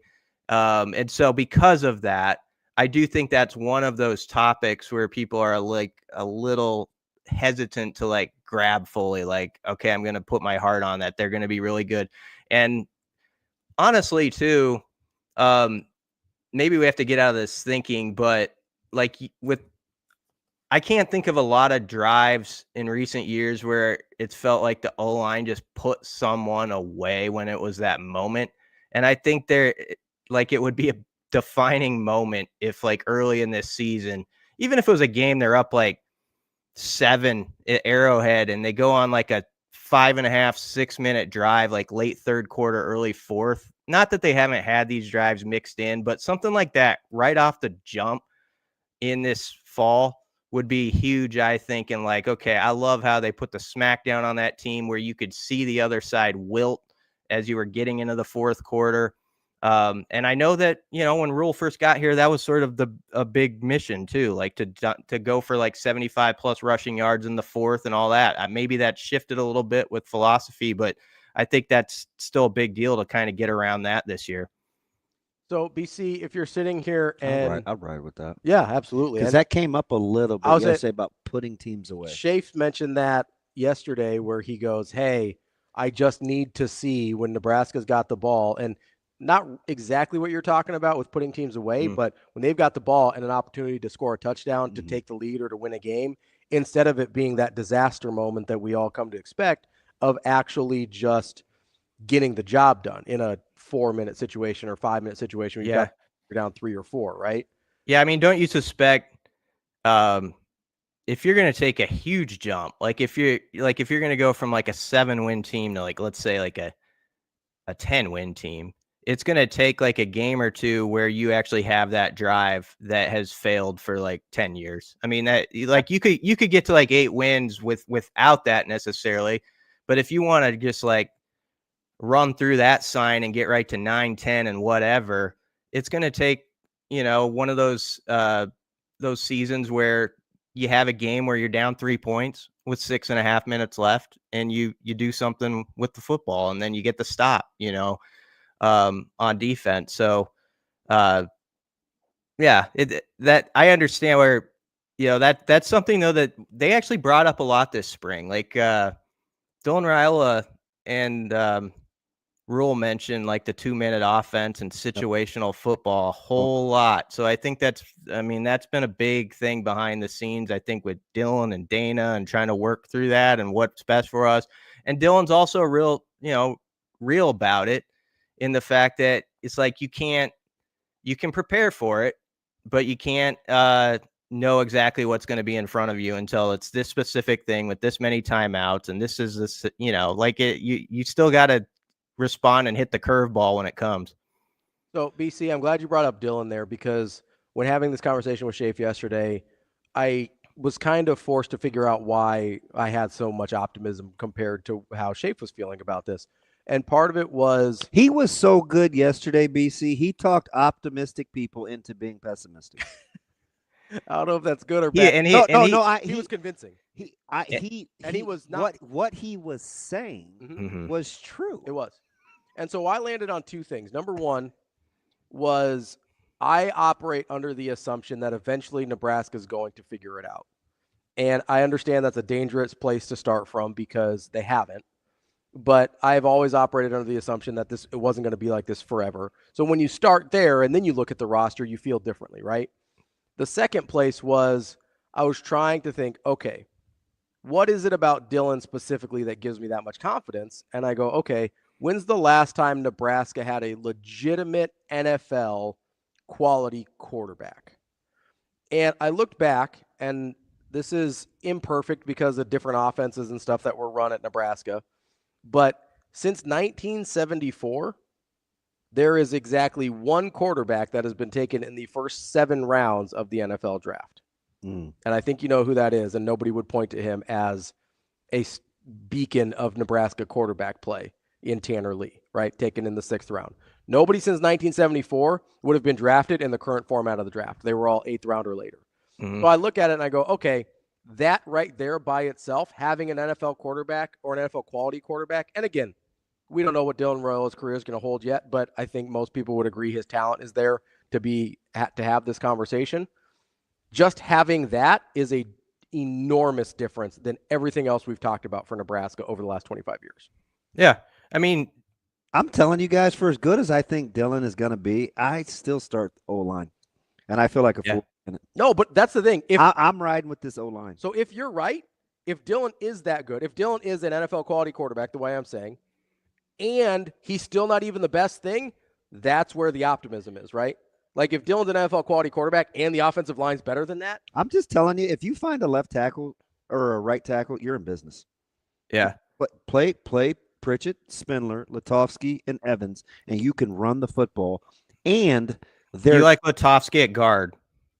If the season started tomorrow, my druthers would be to keep him inside. He is a man. I'd have to see him out at tackle more, but man, inside, I know listen, I hate Pro Football Focus. I can say that out loud. Mm-hmm. But I do use it as a benchmark, and I put it against my eyes in terms of what I see. He's on par, if not better. It was the same as Spindler. He was the exact same guard grade as Spindler. Yeah.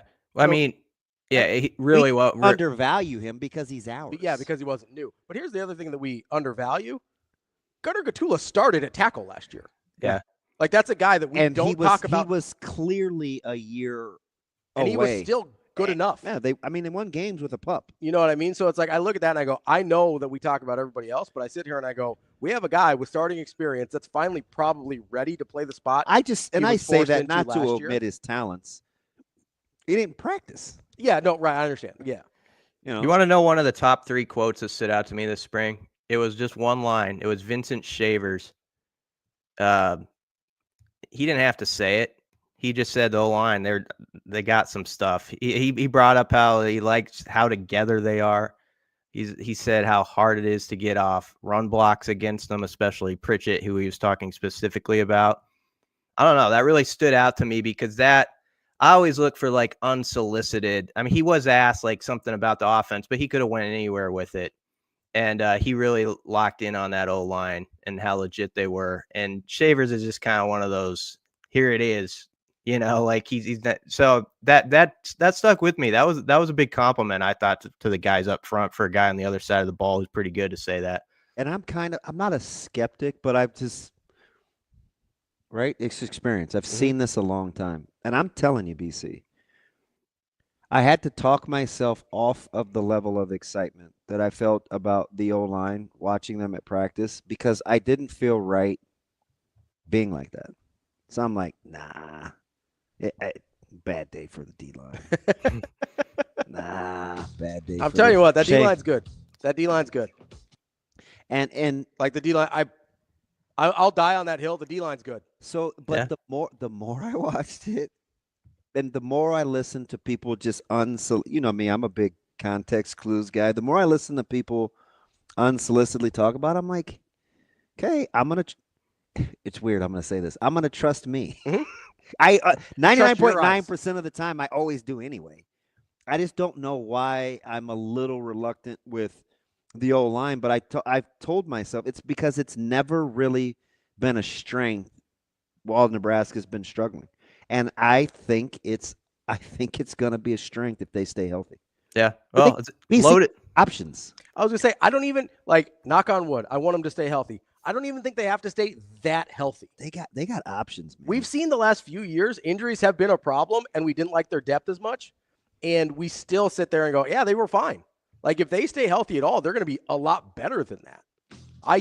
Yeah, they could go 7 or 8 deep. O-line and I would say man coverage on the defensive side were the 2 things that stuck out to me where it came out from coaches and players where it's like, that looks good. Like O-line came up like 6 or 7 practices in one of those Saturday press conferences after sort of a live go or a scrimmage. And Rule was talking about, he highlighted them and they got highlighted again by Shavers and other guys throughout. And so it's backed up by what the guys have said. So it's definitely one of the things I think they felt good about leaving the spring. And you got Donovan Raiola credit. I mean, he's a guy like he has an interesting coaching story at the University of Nebraska when you think about a couple years ago, and he was the guy who was retained, and he's built that up, and they do have a brotherhood in that room. That's one thing that can't be doubted. BC, I gave you some bad information. It was 76, not 74 on the quarterback. I apologize. All right, I'll forgive you on that. You let my man Kevin jump down your throat. Ferragamo, baby. Yeah, it was Ferragamo, not Hum. I apologize. It's still been about half a century. So you're still the man, BC, always. All right, thanks for having me, guys. Appreciate it. That's Brian Christopherson, Husker 24/7. Remember last year I gave you the analogy of whatever you're in. I said, go look at your go look at your checkbook or however you balance your money. Whatever you spend your money on is what you care about. It's what you care about, right? And we would always bitch and moan about the O-line. Oh, they're not this, they're not that. And I'm like, how many times at the end of games or when a game is over do you say, man, that was the O-line's fault? Not very often. It didn't happen very often. So the last 2 years, almost never. It was like this thing that we talked about, and it wasn't even really a thing. You're preaching to the choir. I've been on the Donnie train for a while. I just was like, it was frustrating. Who was sitting here 18 months ago when Teddy Prohaska goes down with an injury and telling people it's gonna be fine? I went through the roster and sat here with you, and I go, hey, what size do you want to tackle to be? And you said about 6'5", 310. I go, oh yeah, we went through the whole exercise. And I go, okay, how many guys do they have that look like that? Yeah. I'm gonna trust Raiola to figure it out because he's done it before. Yeah. I saw it happen before, and he's got better guys now. That was one of the few times when you were doing that. I had no idea where you were going, and then I ended up. I was like, "That's pretty good." You pulled a me basically. Take you all the way around the bar. Well, you walk me through the thought process because I sit here and I go, okay, we haven't even really liked the pieces he's had yet, and we finally start to like the pieces he has. And guess what? The O-line hasn't been a problem. It's going to go from not a problem to part of the solution. Shane, let's take a 60. Come back and get my man AK for Channel 7. Man, I don't know. Last year, we really were building camaraderie as season hit, and then I got injured, and then it was me watching from the dugout. But then this year, I feel like we have finally hit our stride as season went on, and we are on the same page. And just the battery, almost like we're like twins. We do have twins on the team, so I won't put it to that level of connection, but we're getting there. But even just outside of that, like Coach talked about in her video, it's who she is as an individual. It's the way she is with people, the heart that she has for people, and she takes care of our team. And that, I think she would embrace that as her role, is just the way that she's almost the mother of the team. She loves everybody on the team, and everybody feels that heart from her.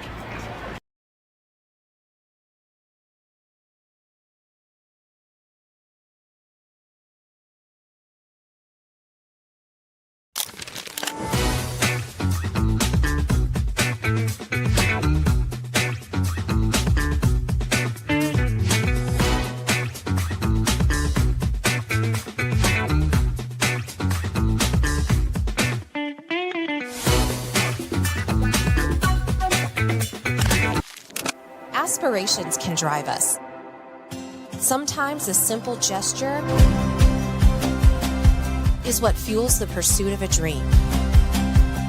When it's time to make your dream a reality, we are here to help.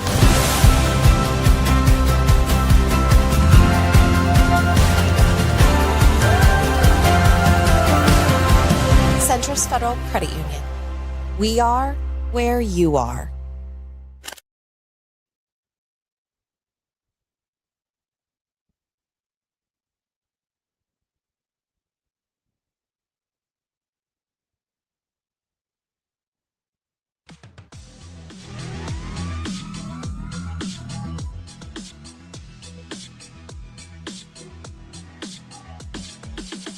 You're listening to Hurrdat Sports Live.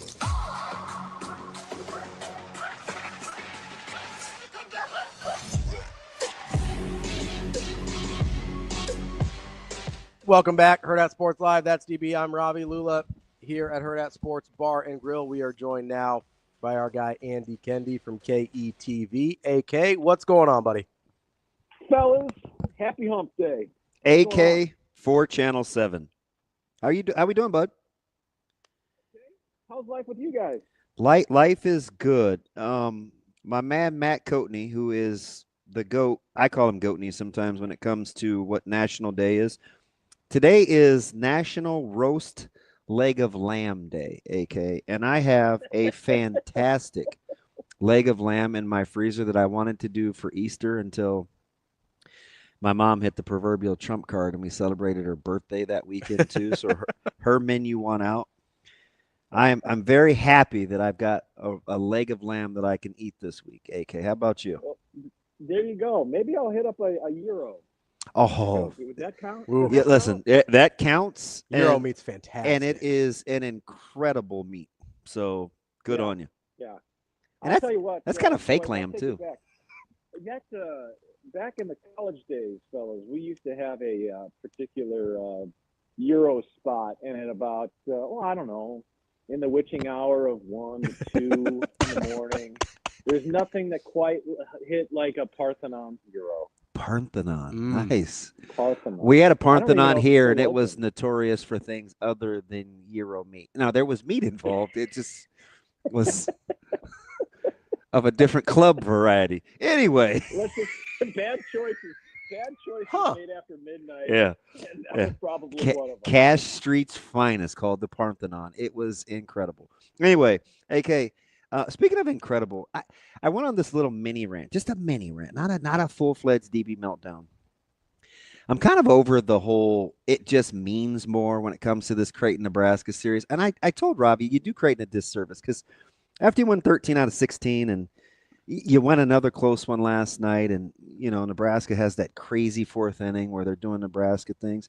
At some point, you just got to say Creighton's better in those situations against Nebraska than the low-hanging fruit of it just means more, right? I think so. And, you got to tip your hat. It's Ed Servais. How about that? His final game. And that was one of the more, classic, typical, wild deals where nothing's easy. It's always going to come down to literally the last pitch. And for Ed to win that final one, you knew it had to mean a lot. He got the game ball, and he was all smiles after the game, and rightfully so. And for them to win, that's 6 straight seasons in which they've won that season series. It's just, I'll tell you what, kudos for Creighton. And, their RPI is bumped up a little bit. What are they, 50, 51? I think they're 51. I think they were 51 or 52 last night when I checked. And that's one of those things, DD and Ravi, when you think about it, it's last night, did it matter a lot for RPI? Nah, not really. And in the grand scheme of things, it's a Tuesday night game. But don't tell that to both teams, because both teams were scrapping and clawing. And obviously, Creighton, for their circumstances with their head coach stepping down at the end of the season after so many seasons, it was unbelievable for them to get a win like that. And you got to believe that Ed was smiling ear to ear on that. And that was probably a pretty happy trip, pretty quick trip back to Omaha, that's for sure. So, AK, I feel like we haven't really talked that much about the fact that this super long tenured Creighton coach is going to be done after this year, and they're sort of having – well, it's the opposite of basketball, right? You don't even hear about the combo coach and waiting thing. Right. Doesn't even come up. Even though they did it first, right? With right. And so you sit here and Creighton's having this really good year in the Big East, and it feels like, and maybe I'm wrong here, maybe I'm projecting my own emotional damage here. It feels like we're all just sort of waiting for the Big East tournament to see what happens, because that's been the site of so many failures for this Creighton program recently. Well, here's the thing. I do think the Ed Servais storyline has been underplayed at this point. And, part of that, though, is you ask Ed Servais, he doesn't care. Yeah, he's the last guy that cares about if his storyline's being played up. You know what I mean? Mm-hmm. But I'll tell you what, 22 seasons, how many wins? Over 700. And this Creighton team, 32 wins on the season. They're 32-13.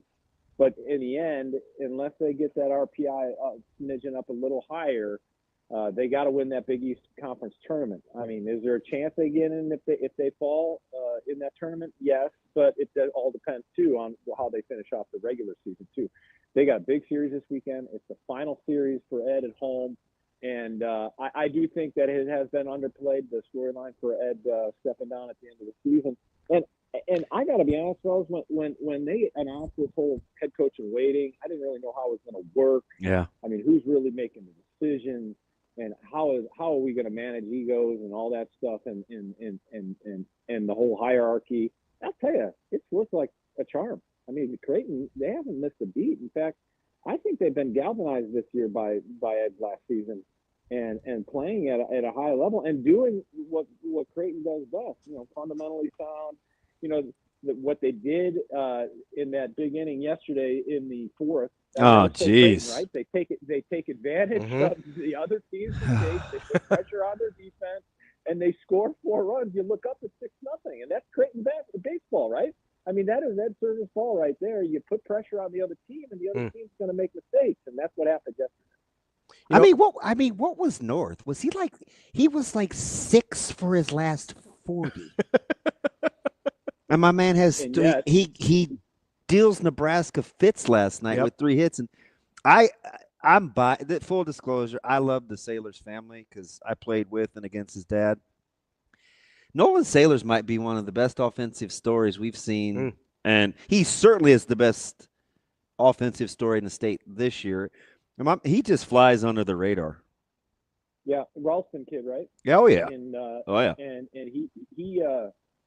he's just been steady, and he's always there. And you look up, and you're like, oh, who was that? Who was that? Oh, that was Sailor. Oh, who was that? Oh, that was Sailor. That's the kind of kid he is, and but he's one of those guys that plays at the top of the lineup for Creighton over the years, and you can rattle them off. Guys who have had very successful careers at the professional level.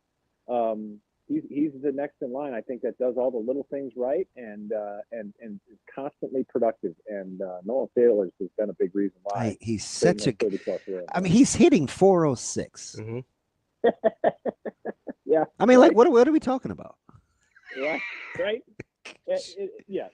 400 in 12U is one thing. 400 at the Division I level is another thing, right? I mean, come on now. What are we doing? Be honest. Were you thinking, all right, signature moment, clutch, 9th inning, runners on the corners, 1 out? Were you thinking here magic was getting ready to happen before the 2 Ks? Yeah. You started to see the ship kind of shaking, the Creighton ship shaking, and then even after the strikeout, before Swanson came up, and you're like, oh my God, well, they still have Swanson, right? Yeah. I mean, this guy just hit a home run, a couple innings ago, and he's been as hot as any batter has been in the last 2 weeks in the country, and good on Creighton to finish off that deal. Clutch performance down the stretch in terms of finishing that game, and I just think it was it was a nice moment for Ed, a nice moment for the program, and now they've got to turn the page quickly because they got a huge series this weekend at the Chuck. Andy, lots of things going on. High school, spring sports ramping up, track, baseball. What's the rest of your week look like? Oh boy, this is go time, right? We got Metro Track Day 2 today at Burke, and then we've got district finals for soccer, and then by the way, the baseball state tournament starts kicking up in next week. We get pairings today for Class A. So yeah, the Metro Track meet is one of the great events. It's like the biggest event before the state track meet. And I'll tell you what, we got our first look at Burke Stadium, the newly refurbished Burke Stadium yesterday. It's new and improved. It looks nice, and that track it'll be interesting to see how fast it is today because the finals are today for most of those running races. And we saw Ike Ackerman. We haven't even talked about him, fellas. I listen. I'm president of that guy's fan club. He's incredible. Class A record. Class A record in shot put. He's closing in on the all-class record in the shot put. He's thrown a discus today. He's one of the talk about flying under the radar. Holy cow for football! Yeah, and this guy's gonna and he's not going to need a babysitter either. Unbelievable, and a good kid too, well spoken, and I tell you what, this guy is legit, and he's an easy guy to root for, and we'll see what happens today because he's going after some records. And how cool is that to break the shot put record a couple weeks ago and happen to be a legend, Larry Station. A guy who also donned that jersey. That's a great family friend. Cool? Yes, it's incredible. It is incredible. Like I said, dinner at our house. AK, let me ask you something about with kind of this deal with Nebraska and whatever happens with Clearinghouse and not the Clearinghouse, the House Committee and getting to the numbers. At what point do you think we'll look at, do they have to win or just weather the storm, where you go back and you look at the combination of how Dannen and Coach Rule have been so flexible throughout this process, where it seems like a lot lesser. They don't bitch and moan. When they take the podium, it's, hey, we're prepared, we're built for this, we'll adjust. There's never any, not to go on Mike Gundy, but there's never any like, well, who's going to enforce the rules or Right. Kirby Smart. You know what I mean? It's like their ability to just kind of roll with it, I think, has been quietly leadership by example, because the players don't complain about much either way, right? They just seem to stay in the moment. Yeah, there has been a zero palms up moments between Dannen and Coach Rule, right? You're never a shoulder shrug and going, what, why is this? When I talked to Troy Dannen before the Super Bowl, and he had a great analogy. It's like, not only is it flying a plane without the manual, it's flying the plane and writing the manual as you're trying to land the plane. It's one of those deals. Like, you're constantly evolving, and you have to be nimble and have the agility and the ability and agility to kind of move quick and adjust and be prepared for any scenario. That's the thing. Like, they run scenarios in their heads. Like, hey, what happens if A happens? What happens if this scholarship limit happens? Or what happens if the numbers are this? And I think that preparation from Troy Dannen, it really speaks volumes of how they've handled this situation, because at this point, what are we? May 7th. We still don't know what the roster limitations are going to be in 3 months, in 4 months when we kick off. I mean, this is just ridiculous. And the fact that all these teams are throwing money at players before the July 1st supposed deadline, and who knows if this thing's going to pass, it is amazing to try to stay calm in the storm. And these, and Matt Rule and Troy Dannen have been able to do that. And it will be interesting to see once the settlement finally happens and what the settlement number in terms of scholarship limits will be for football, how Nebraska will handle it, because the guys that you feel for are the guys numbers 110 and to 120, 125. Like, what are they doing? They got one, you got guys who are adamant that they're going to stay at Nebraska no matter what. Or do you have guys saying, you know what, I still want to play football if I can. I'd love to do it at Nebraska, but I still want to play. So that's the kind of the tough kind of the push and pull that some of these fellas are going through. But the fact that they can look to the leader and see their leader's not panicking and say, oh, woe is me, that's a telling thing for Nebraska football to have that leadership in place. I can't get you out of here on this. Came down this week that Sharon Moore is not going to be coaching Michigan for the Nebraska game. He's got the 2-game suspension, but we care about the Nebraska game, the one the most, obviously. How did that strike you when you heard that came down? Kind of random 3rd and 4th games of the season. Felt a little strange. Like, how did that hit you? That hit me like, okay, I guess he really wants to coach at Oklahoma. He really wants to coach against his alma mater. I think it's pretty random, right? He's like, hey, coach, can you imagine that conversation? Coach, we're going to have to suspend you 2 more games. Okay. Can we just not make it Oklahoma? Okay. I don't care. Oh, Nebraska, you want to make it the Big Ten opener? Sure. Whatever. Okay. That's fine. But it just struck me as weird, like completely random. Like, why not just suspend them for the New Mexico game and Central Michigan game? Because that's as transparent as suspending a coach for the, a random Big Ten game. I mean, they've got Purdue on the schedule. They got Northwestern on the schedule. Why not suspend them for that? I just thought it was kind of weird that you're not going to have your head coach for the Big Ten opener. I don't know. It is just kind of eye rolling that this is the way they're going to do it. And, this is one of those benefits of a self-imposed penalty. You can do whatever you want. And you can still say to the NCAA, hey, we suspended this coach again for games. Albeit, it's the games that we choose. It's just, it just kind of speaks to the hypocrisy of the whole thing, but whatever. Let me slide this in real quick, AK. As you're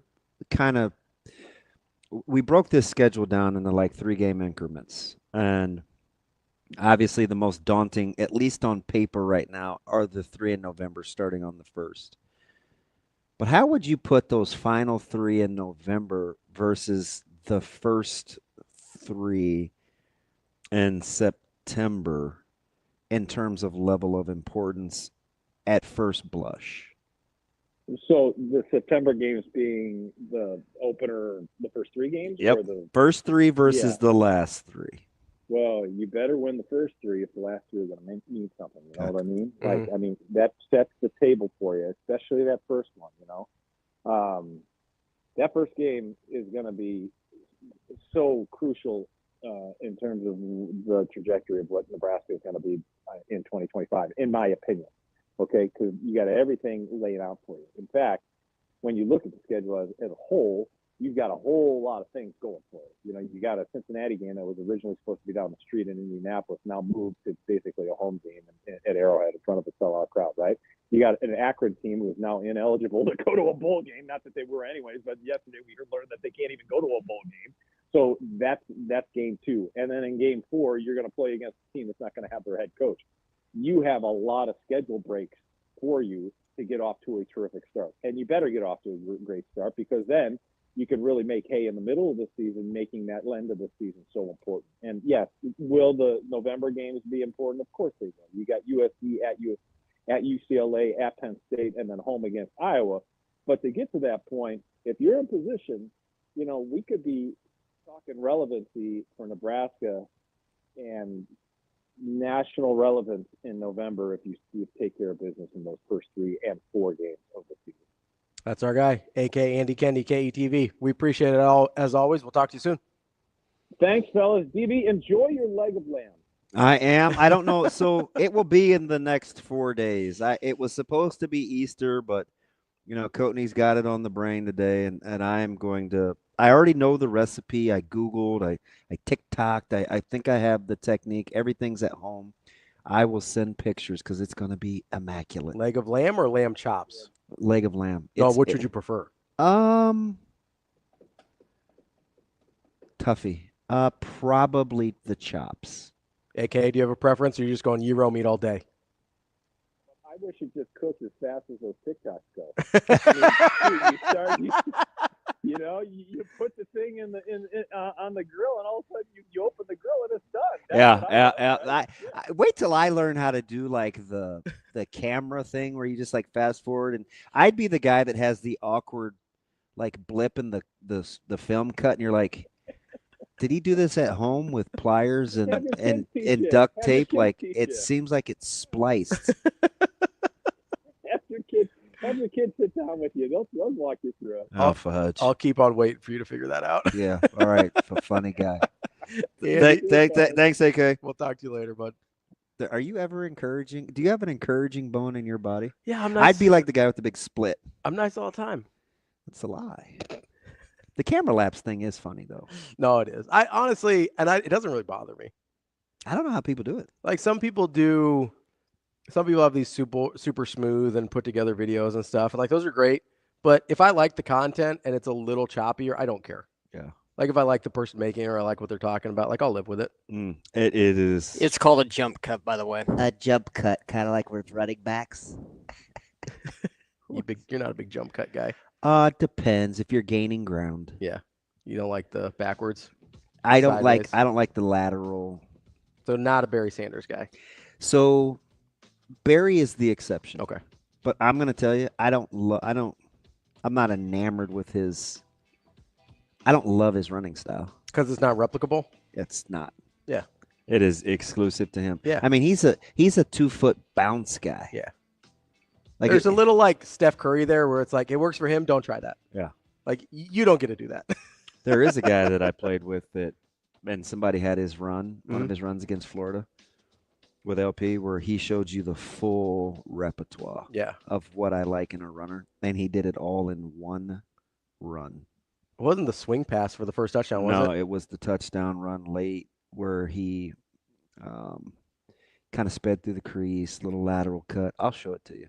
Because the swing pass for the touchdown, the first touchdown, it's a bad pass. He has to go back and get it. Yeah. Then he cuts up field. He hurdles the guy. We only rep that thing 334 times. And in practice, you're only going to fall for it like the first 4. Yeah. And then it's just, hey, LP, do LP stuff. Yeah, but I mean, these they would get out there and just sprint their brains out. Yeah. And they would get locked on these moving targets and stuff. Like, I mean, there's a reason. There's a reason they're good at what they do. We repped it a ton. I have a question for you. We'll try and get to it after we talk to Mitch here, though. It's Mitch Sherman from The Athletic coming up next on Hurrdat Sports Live. Man, I don't know. Last year, we really were building camaraderie as season hit, and then I got injured, and then it was me like watching from the dugout. But then this year, I feel like we have finally hit our stride as season went on, and we are on the same page. And just the battery, almost like we're like twins. You know, we do have twins on the team, so I won't put it to that level of like connection, but we're getting there. But even just outside of that, like Coach talked about in her video, it's who she is as an individual. It's the way she is with people, the heart that she has for people, and she takes care of our team. And that, I think she would embrace that as her role, is just the way that she's almost the mother of the team. She loves everybody on the team, and everybody feels that heart from her.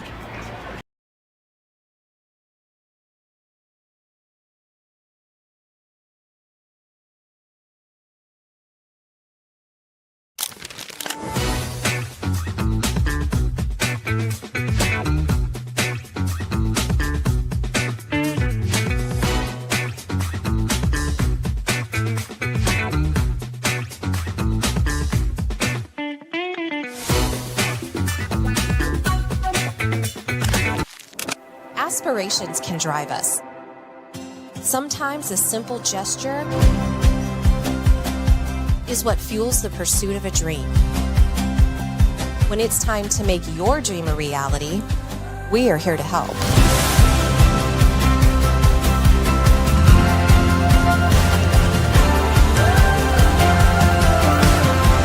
Centris Federal Credit Union.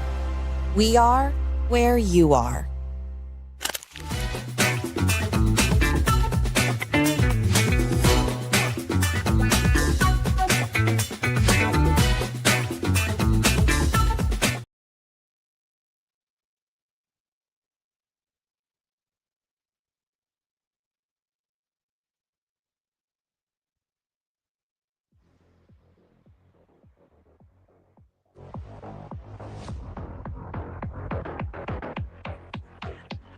Welcome to Hurrdat Sports Live.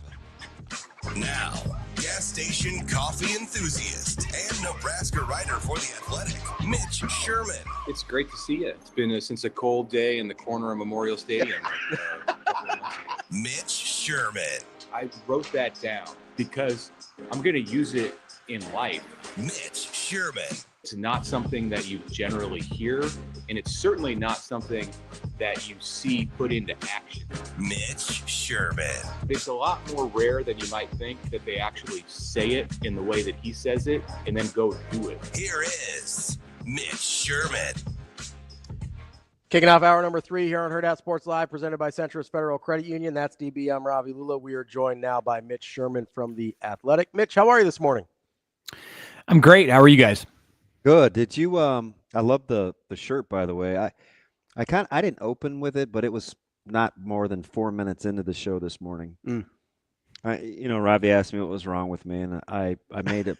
I told him I was sober, but sports was drunk, and in particular, blowing 20-point leads and blowing 2-point goals or 2-goal leads. But the White Sox, not to be outdone, right? As a grown-up, you've watched baseball a long time, Mitch. Yep. I get the White Sox. It's a struggling franchise. And you watch children play baseball a lot. What was that? Like, as a Royals fan, it was great. But you had to be you. Oh yeah. Oh, we were. Like, oh my gosh, they're horrible. We were. I mean, it was a mix of. It was kind of like the Royals dugout after the ball bounced off the head of the second baseman on the pop fly, and the White Sox were still ahead by a run. You knew they were going to lose. Everybody knew that they were going to lose at that moment when the ball hit his head.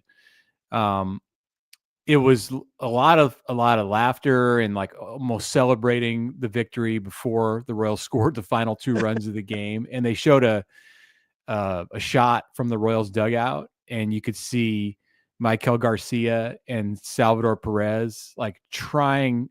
Well, they weren't even trying. They were laughing, and Salvi was pointing to his head, like the ball hit his head, and It was great. It was you're not going to watch Major League Baseball and see that more than like once in maybe a few years, where a team is just that inept in the ninth inning of a game. I mean, you can drop a pop-up, fine, it falls, it's windy, whatever, it gets lost in the lights, it falls and hits the grass, the dirt. But he got hit in the head, and then it bounced directly to the right fielder, who overthrew second base where they had a sure force out because the runner on first thought that the defender was going to catch the ball, not get hit in the head. So yeah, it was fantastic. I'd like to propose a rule that if you get hit in the head by a pop-up, you lose the game automatically. It was his immediately the game is over, you lost. It was his expression. Yes, he just looked around. He just was so confused as to what happened. Well, I mean, it probably knocked the sense out of him for a second. Like, that ball was coming down. You don't want to get hit in the head. He's not wearing a helmet. I feel like a super see-through, breakable, fragile house, i.e. glass, because two guys I cheered for. One of them, Yasiel Puig, notorious for balls bouncing off his head. And the other one, Matt Kemp, who I absolutely adore until he fell in love with a voodoo woman named Rihanna. Inexplicably let a ball bounce off his forehead. And a season, Mitch, in which he was picked off a league-leading 7 times on base. Okay, so I shouldn't laugh, but I was like, oh my gosh, they're horrible. At least Kemp, he fell in love, so he couldn't clearly think straight, but he used to be my favorite. Mitch, you talk about random guys. I asked you that a couple weeks ago. Matt Kemp is the guy that I have an unusually incredible affinity for, and I can't explain it. Okay. I mean, if he plays for your team, then you don't have to explain it. Yeah. Well, I mean, it's not like you're singing Buddy Biancalana's praises or anything, are you? I will. I would. Big Joe Randa guy myself. It feels like since we're talking about like ridiculous things that happen on a baseball field, that this is a lead into Nebraska on Tuesday night against Creighton, right? Mitch, I said this to Ravi this morning. Was there anything more Nebraska this year than that 4th inning? Well, I turned it off at that point. I was watching the Royals and White Sox. You can't throw it over the Creighton plate. Scored 4 runs. So you can't pick it. You run yourself out of an inning. I'm like, what are we doing? We've seen it before. That's the MO of this team, is to have lapses. And I was there last Tuesday at Haymarket watching Nebraska against a good Kansas State team. It was a good Creighton team last night. And same kind of deal. It doesn't always show up. Like they'll look good for 2 or 3 innings, and then all of a sudden, why didn't you tag up? Why didn't you get that out when it was right there for you? Yeah. It's in the dirt. Infuriating. It's infuriating. And if you walk 9, that you're not going to win many games. I said this to DB. It felt like the entire season was encapsulated in last night's game, where it's just you have really bad stretches, 2-3 innings where you look terrible, and then you've got this stretch at the end where it looks. I did think Gabe Swanson was going to come. Where it looks like you're going to win, and you make the because it was come game. back, yeah. And then you have this opportunity, and then you fall flat on your face again. With the 2 strikeouts. With the 2 Ks. Like it just felt like the entire season packed into the one game. I should have employed the 2 TV setup, and I had that going on at the very beginning of the game. But then Creighton was going to run away with it, I thought. So I just went to 1 TV and watched the Royals and White Sox.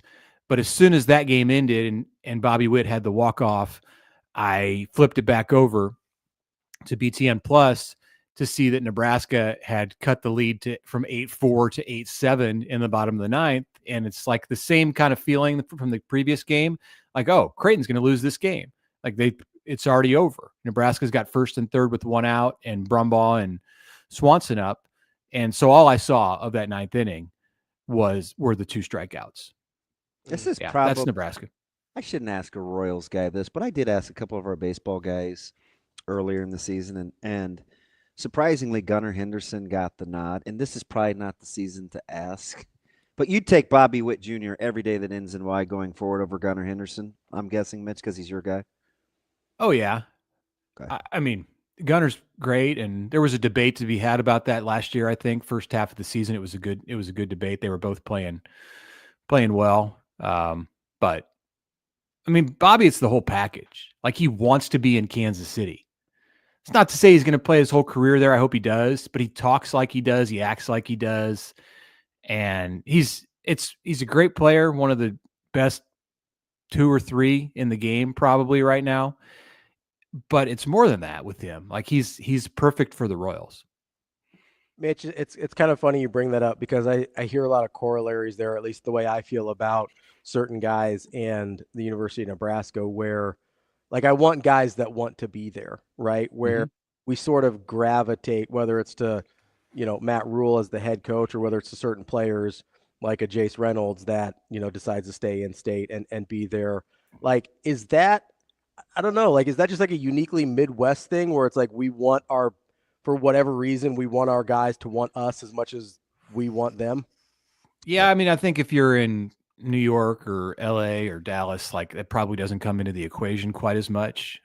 Maybe because a lot of people want to be there and not everybody. It takes a unique person, a specific kind of person to want to be in Kansas City in a small market, or to play football at Nebraska when there's more glamorous locations that exist in their own conference or around the country. Sure, I can see that, and there definitely some parallels between those situations. Yeah, Nebraska football like has succeeded over the years and won championships because it maximized what it was getting out of the people who most wanted to be there. Like, if you're just like lukewarm on it, then it's probably not for you. Hey, let me ask you something, Mitch. I kind of intimated this talking to you a little while ago, and I'm still waiting on the House settlement. We're all still waiting on the House settlement stuff. Today. And I was like, I have this particular affinity and appreciation for how malleable Coach Rule and Coach Dannen, Troy Dannen have been kind of working this situation, right? We touched on top last week. For me to feel really good, or for you to say, you know what, DB, you're right. Like, their ability to adjust is blank. Do they need to? Do they have to win, or can they get, or will they? Do you think get credit for handling and manipulating the situation to put themselves, whether it's the front office or the admin, or how they kind of have the silos now with recruiting and retention and a GM? Do they have to win, in your opinion, for it to truly appreciate how I think they're staying ahead of a very fluctuating bell curve? Yeah. I mean, because the alternative is that you're losing more than you're winning, and it rings pretty hollow. Even if it looks like you're doing all the right things and you got the right approach and have the right people and they have the right mindset, which I feel is the case with Rule and Dannen in charge of this thing. If you don't win games, then what are we really talking about? I mean, you can still point to things and you could say, well, the circumstances are tough, but are they really? Like, did you see the number in the Big Ten that Nebraska's getting? Yeah, right. And it's going to go up. It's going to go up next year. They're going to get an additional $10 million in their share. That might be low, by the way. They may go from like 63 to 75 or 6. Yeah, it's gonna be over 70 million. Like, it's not really. It's not. It's. And I know there's other teams in a similar situation. All of the Big Ten, most of the Big Ten, and SEC teams are also awash in resources. But yeah, I do think that's the case, that you have to win to validate this feeling that, hey, Nebraska's got a great plan. Nebraska appears to have an excellent plan on how to manage everything that's going on in college sports and the right people at the top. But it's a bottom line deal, and you have to back that up with victories. Mitch, speaking of Troy Dannen, did it move your needle at all that he is now part of the College Football Playoff Committee? Yeah, I mean, Nebraska hasn't had anybody in that spot. You've seen committee members come and go, and I guess Tom Osborne was on the committee at the beginning. Yeah, right. Caught myself there, but somebody in charge in the moment in the athletic department, and Osborne certainly could have come back and talked to. What was that? The CFP started in 2014. Was he on at the beginning for 1 year with Pelini and then with Mike Riley? I don't think that Tom Osborne and Mike Riley were having conversations about what the CFP committee might be looking for in an at-large resume.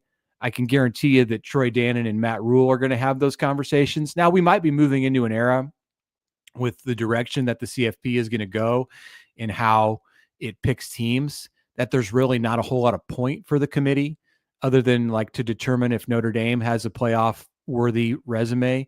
If you're talking about 4 teams from the SEC, 4 from the Big Ten, this amount from the Big 12 and ACC, like you're really going to be limiting at some point the number of at-large teams that get in there. So is the committee just going to exist for Notre Dame for the top, to pick the top group of 5 team and then to like seed everybody? I mean, so maybe you're going to take some in the near future, some value away from having Nebraska, having Troy Dannen in that room.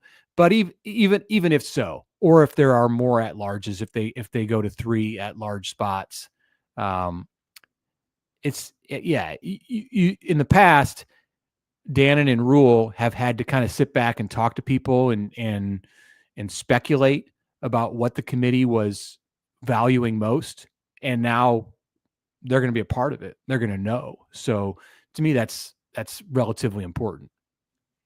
Mitch, when you're talking about kind of this middle pack, I've been going through this mental exercise the last handful of weeks, and if Nebraska's going to make a move and we talk about winning, the middle of the Big Ten seems exceptionally thick, whether it's Rutgers or Minnesota or Iowa or UCLA or Illinois or Michigan, USC. It seems like there's a lot to wade through once you get past Penn State, Ohio State, and Oregon. If that's the case for you, and Nebraska's going to knock on that door to get into more than the upper half, top 7, 8 of the Big Ten, will it be because of their consistency or because they've made a few more key plays as the separator versus like teams?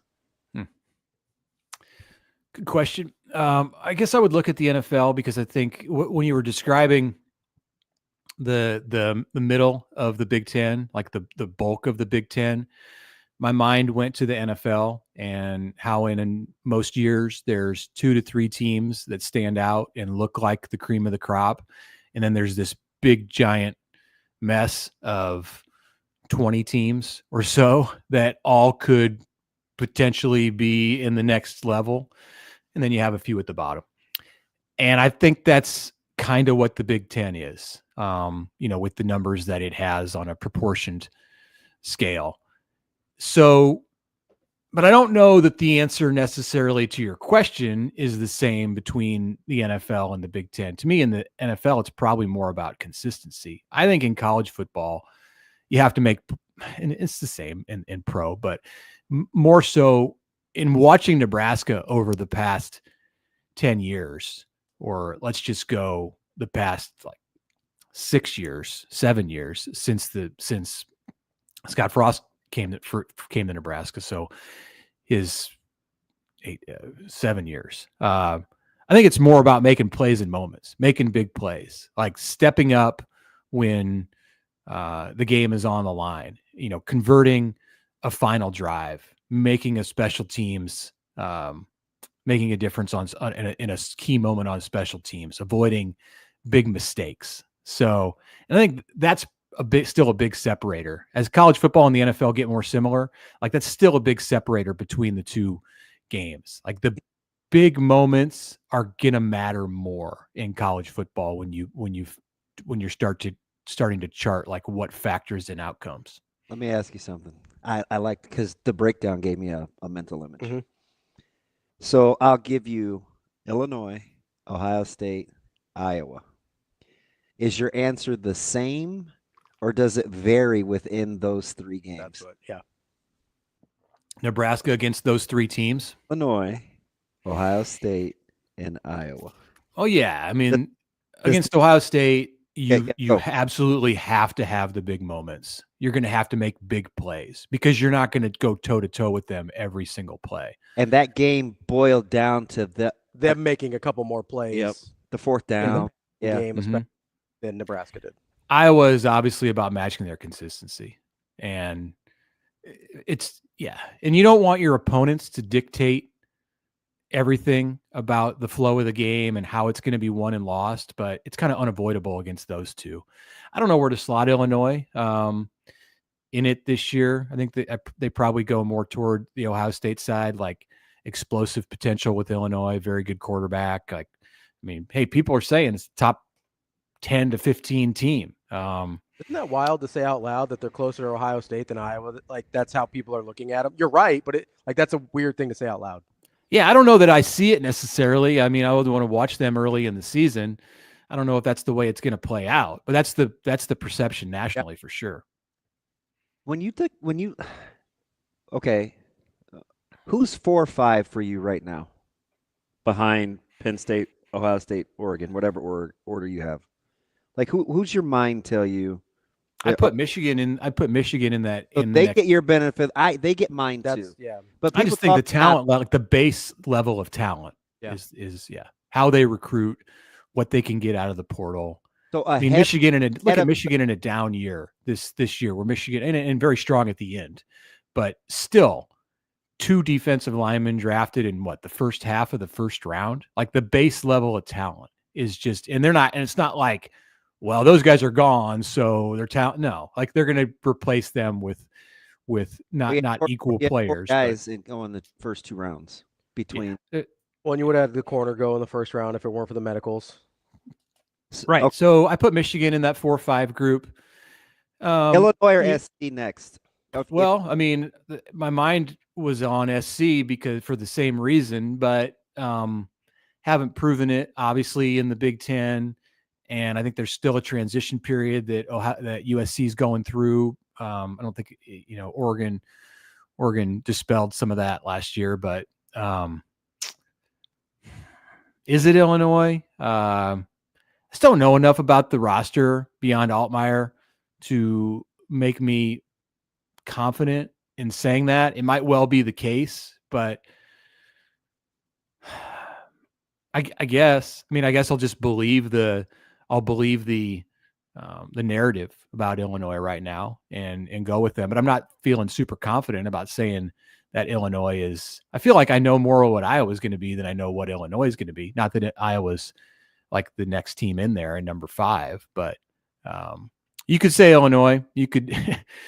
I think it's open. Like I think that's the spot in like Michigan hasn't cemented its place there either with a freshman quarterback and questions about its roster. I think like after the top of the league, like there's a lot of room for programs to jockey and you could have somebody who might look like the 8th or 9th team right now that ends up in the 3 spot. We're not even talking about Indiana after the season that it had, but I'll believe it when I see it. If they can like repeat if they repeat as a double-digit win team this year, then Curt Cignetti like is the best coach in the Big Ten.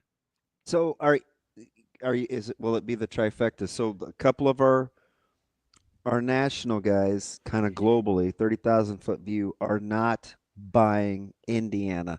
I closer to am than am not, and I'm not saying they win another 11, 12 games. No, but I don't think they fall off the map either. Where are you on IU, generally speaking, this year?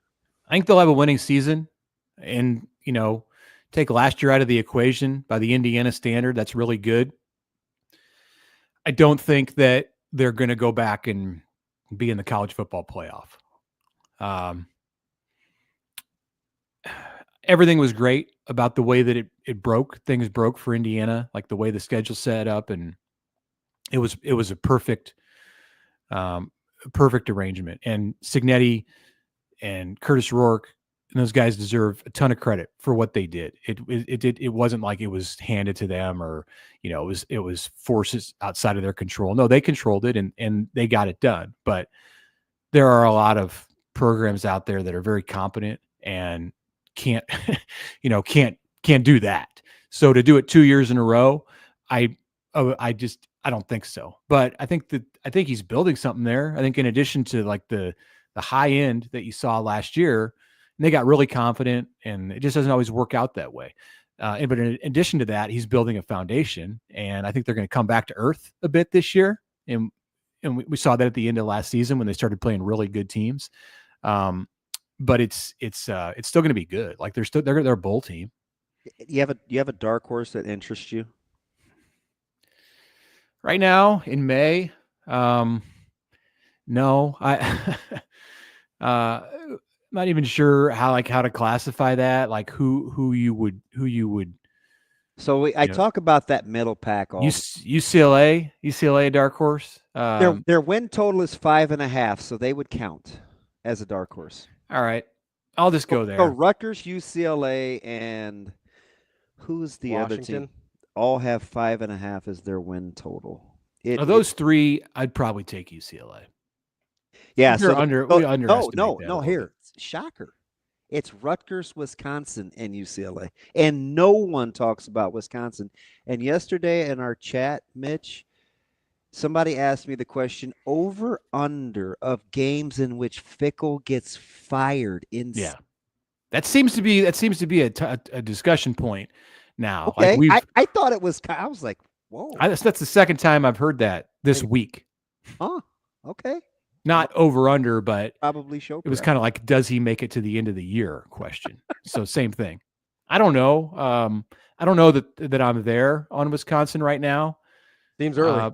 Part of this with me, like I answer your question about Illinois and I say I don't know, and who's the dark horse, I don't know. Like I haven't gotten to that point in my off season where I've taken a hard look at everybody in the Big Ten. Was waiting for still waiting for some of the dust to settle on the second round of portal.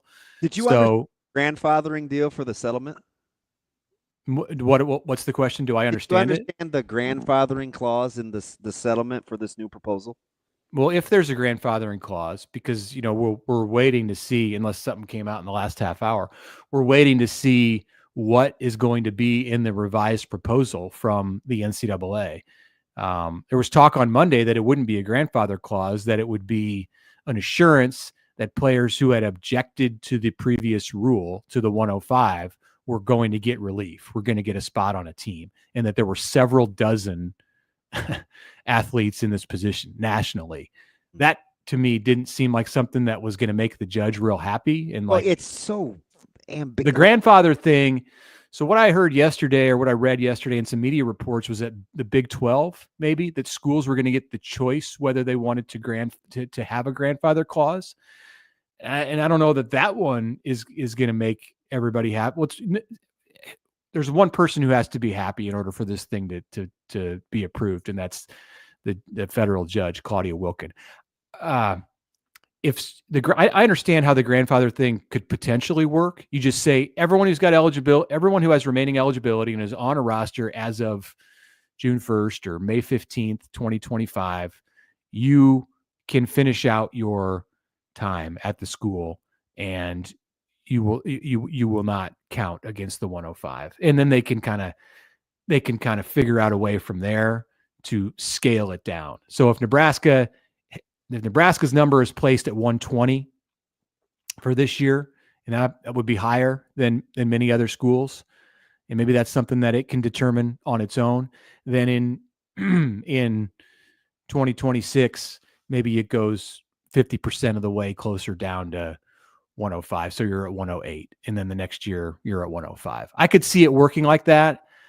And I hope it's something like that, because that seems to make sense. Where you don't want to be is in that spot where there's much of any likelihood at all that the judge can say nope.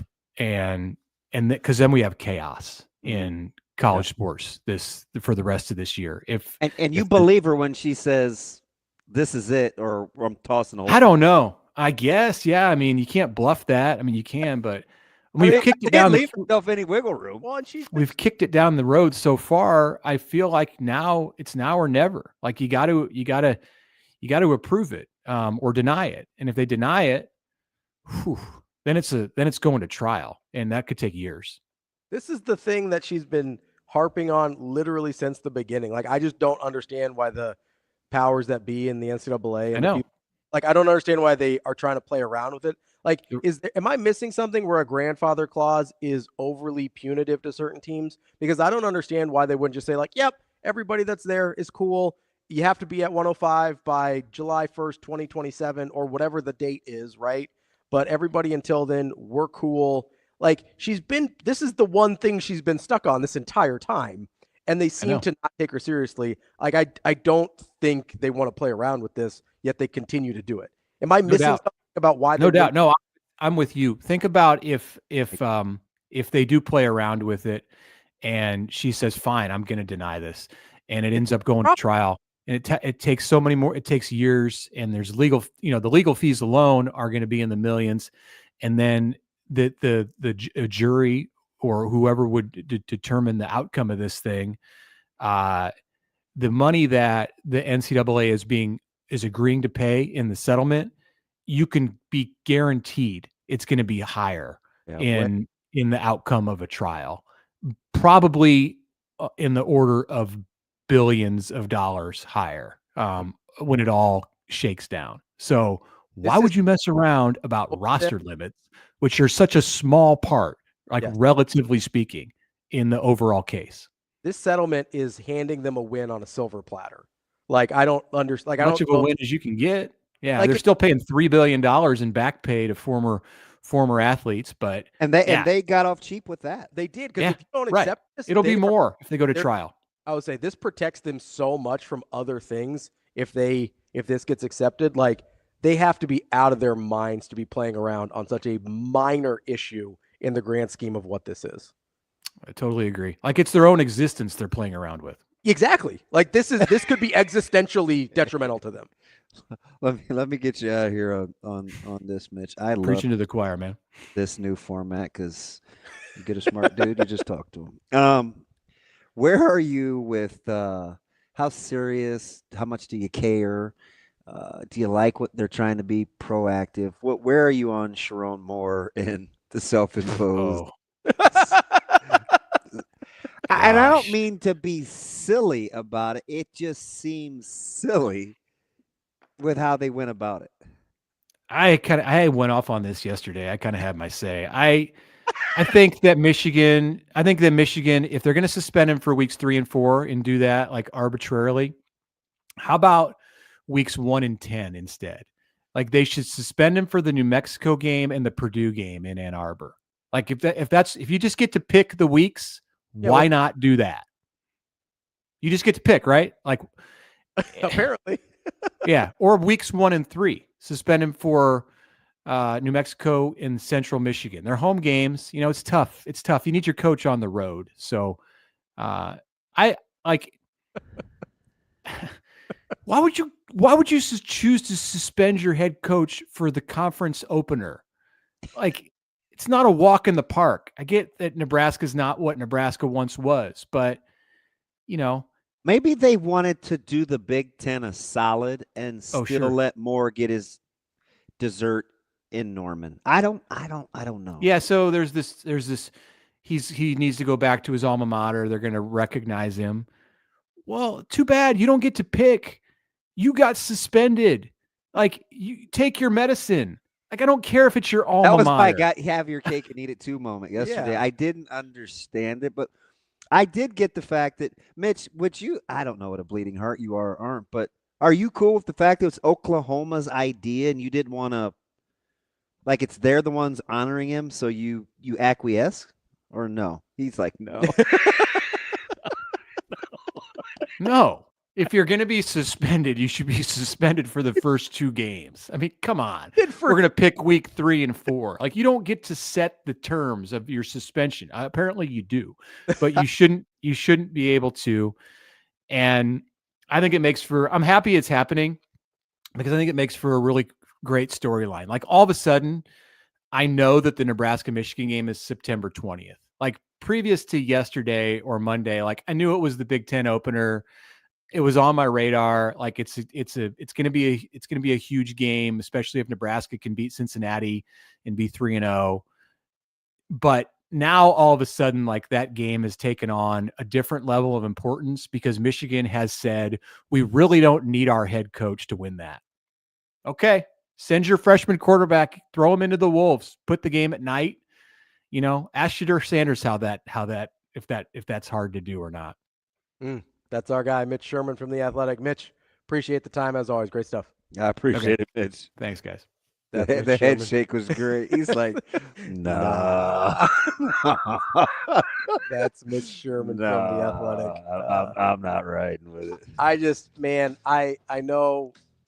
I know we talked about it a lot, but like the NCAA is basically playing Russian roulette for no reason. I know. For no reason whatsoever. If we're having this conversation, they have to have thought about this. So here's the thing real quick. It can't sneak up on them. It may not sneak up on them, but they may be that stupid. Like that's the thing. So this is a weird analogy. I was playing, I like to play around on the NBA trade machine. Yeah. And so I'll send Jake some trades. I'll send you guys some trades. And I ask, who says no here, right? Right. And yes, the other day he said to me, on paper, it all makes sense. This is a good trade. I think it was the Rockets and the Bucks, right? I was like, okay, if Giannis wants out, whatever, who says no here? And he goes, listen, you're right. Neither team should say no. This is a win for both teams for what they're trying to object. I think it's possible NBA GMs just aren't that smart. I don't know, man. I think that's kind of what we're dealing with the NCAA right now. You got too much Nico in your head. Maybe, but I'm sitting here and I'm going, I see too many times where people in positions of authority and power make boneheaded decisions. And I'm like, I assume they get there on merit and maybe they're just there. Like maybe they just failed up. We've seen it before. I mean, Willie Taggart keeps getting jobs. Yeah. Like people get good jobs without being good at their job. And no, sometimes I wonder, I understand that. like with the NCAA settlement, but if it's there's staring you dead in the face. Maybe they're that arrogant. Okay. Would it be the first time anybody's been that arrogant? No. Arrogance, stupidity. I don't. Sometimes it's hard to tell the difference. No, that would be, you are going to, in essence, cut your own throat. 100%. Just because you don't want 15 extra guys on a roster. Yeah. And most schools, it's not even that. Because the interesting thing was, it wasn't even part of the initial proposal. No. Like, that was an add-on. It was just sort of a toss-in. Well, hey, we'll do the roster limits thing, too. Okay. Cool, but you're going to end up cutting your own. That's like cutting your nose to spite your face just for, I don't even know what the upside is here. That's why I asked Mitch about is there something more punitive about the grandfather clause that I'm realizing? Because I'm sitting here and I go, why would you even fight this? As soon as it came out 2 weeks ago, I'd have been like, yeah, done. We're cool. Sign it. Send it in. Because a trial is catastrophic for the NCAA. It's incredible. That's DB. I'm Ravi. Lulla. More Hurrdat Sports Live coming up next. Ridge Lovett, thank you so much for joining me. Now you are a national champion, the first one in 14 years for Nebraska. You're in the same sentence as Jordan Burroughs, the last guy to do that. Anytime you're in the same sentence as him, that's a pretty good thing, right? It's awesome. It's always a good thing. What was so important about this season for you to be able to accomplish that goal and, live out a lifelong dream for you? Yeah, being in college, I've been close a few times. Right, I made the finals once. I lost in the semis. And, this was my last year, so it was finally being able to get over that hump, it felt pretty good. Yeah, how much sweeter did that make it, knowing that you've been to the same exact tournament, lost in the finals, and then also lost in the semifinals before? Just how much more gratifying did that make it? It was good. And beating the kid that beat me the year before in the semis, it made it even better. Yeah. Getting that one back, evening up the series, it was good.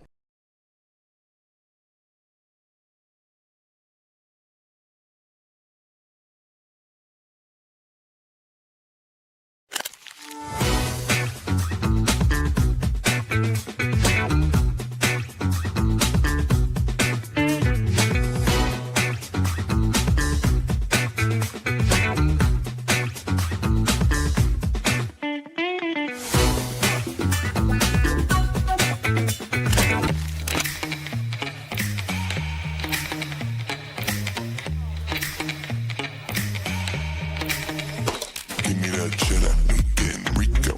Big money and rolls like burritos. Give me that hot sauce, no pico. Give me that.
Aspirations can drive us.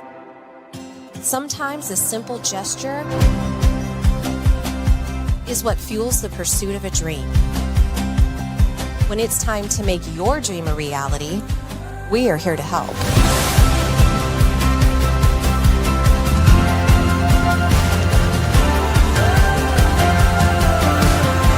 Centris Federal Credit Union.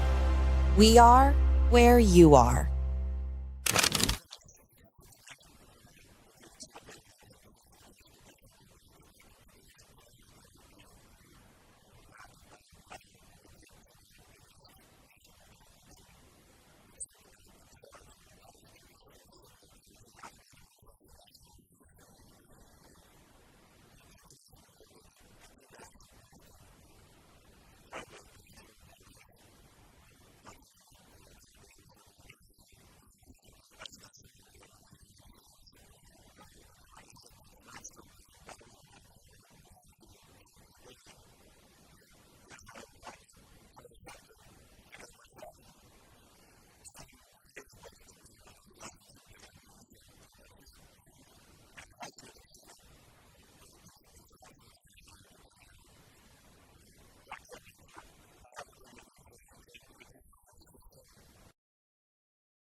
You're listening to Hurrdat Sports Live.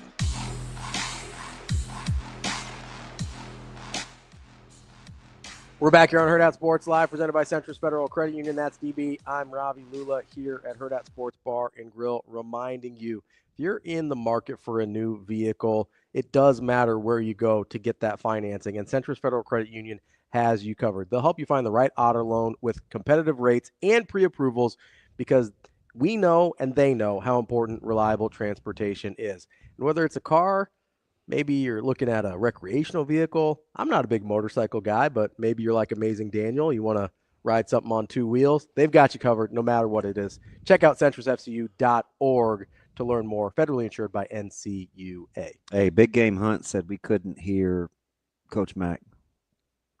You hear that, Shane? I care. I care. We couldn't hear. Oh, Coach Mike. yeah. No, you don't. What Knock is that? it, what is that? that? What is that? Yeah. What? So you were aware and didn't fix it, or you're not aware and don't care? It's I'm aware. Easy over there, man. Hey, buddy, it's not me. It was the original recorded audio. Hey, There's buddy. nothing I can do. I Okay, don't that's touch. why I'm asking. I don't touch the damn slider. If I'm asking though, has it been brought to the attention of the Yes, people it who put has. the commercials? Okay. Yes, it has. That's all I'm asking, Shane. And I don't say the P word often, penis.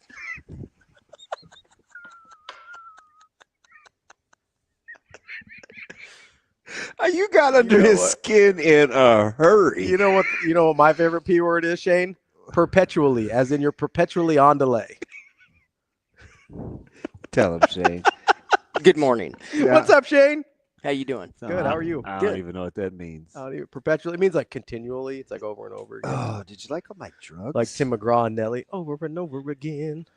Not a bad song. It's okay. It's You fine. sang it horrible. That's not how it goes. I mean, take it from the big ballad guy. I was doing the Tim McGraw part. Can't picturing you with him Yeah. over and over. I can't believe you just talked to Shane like that. Shane, I'm glad you stood up for yourself, no matter how short that may be.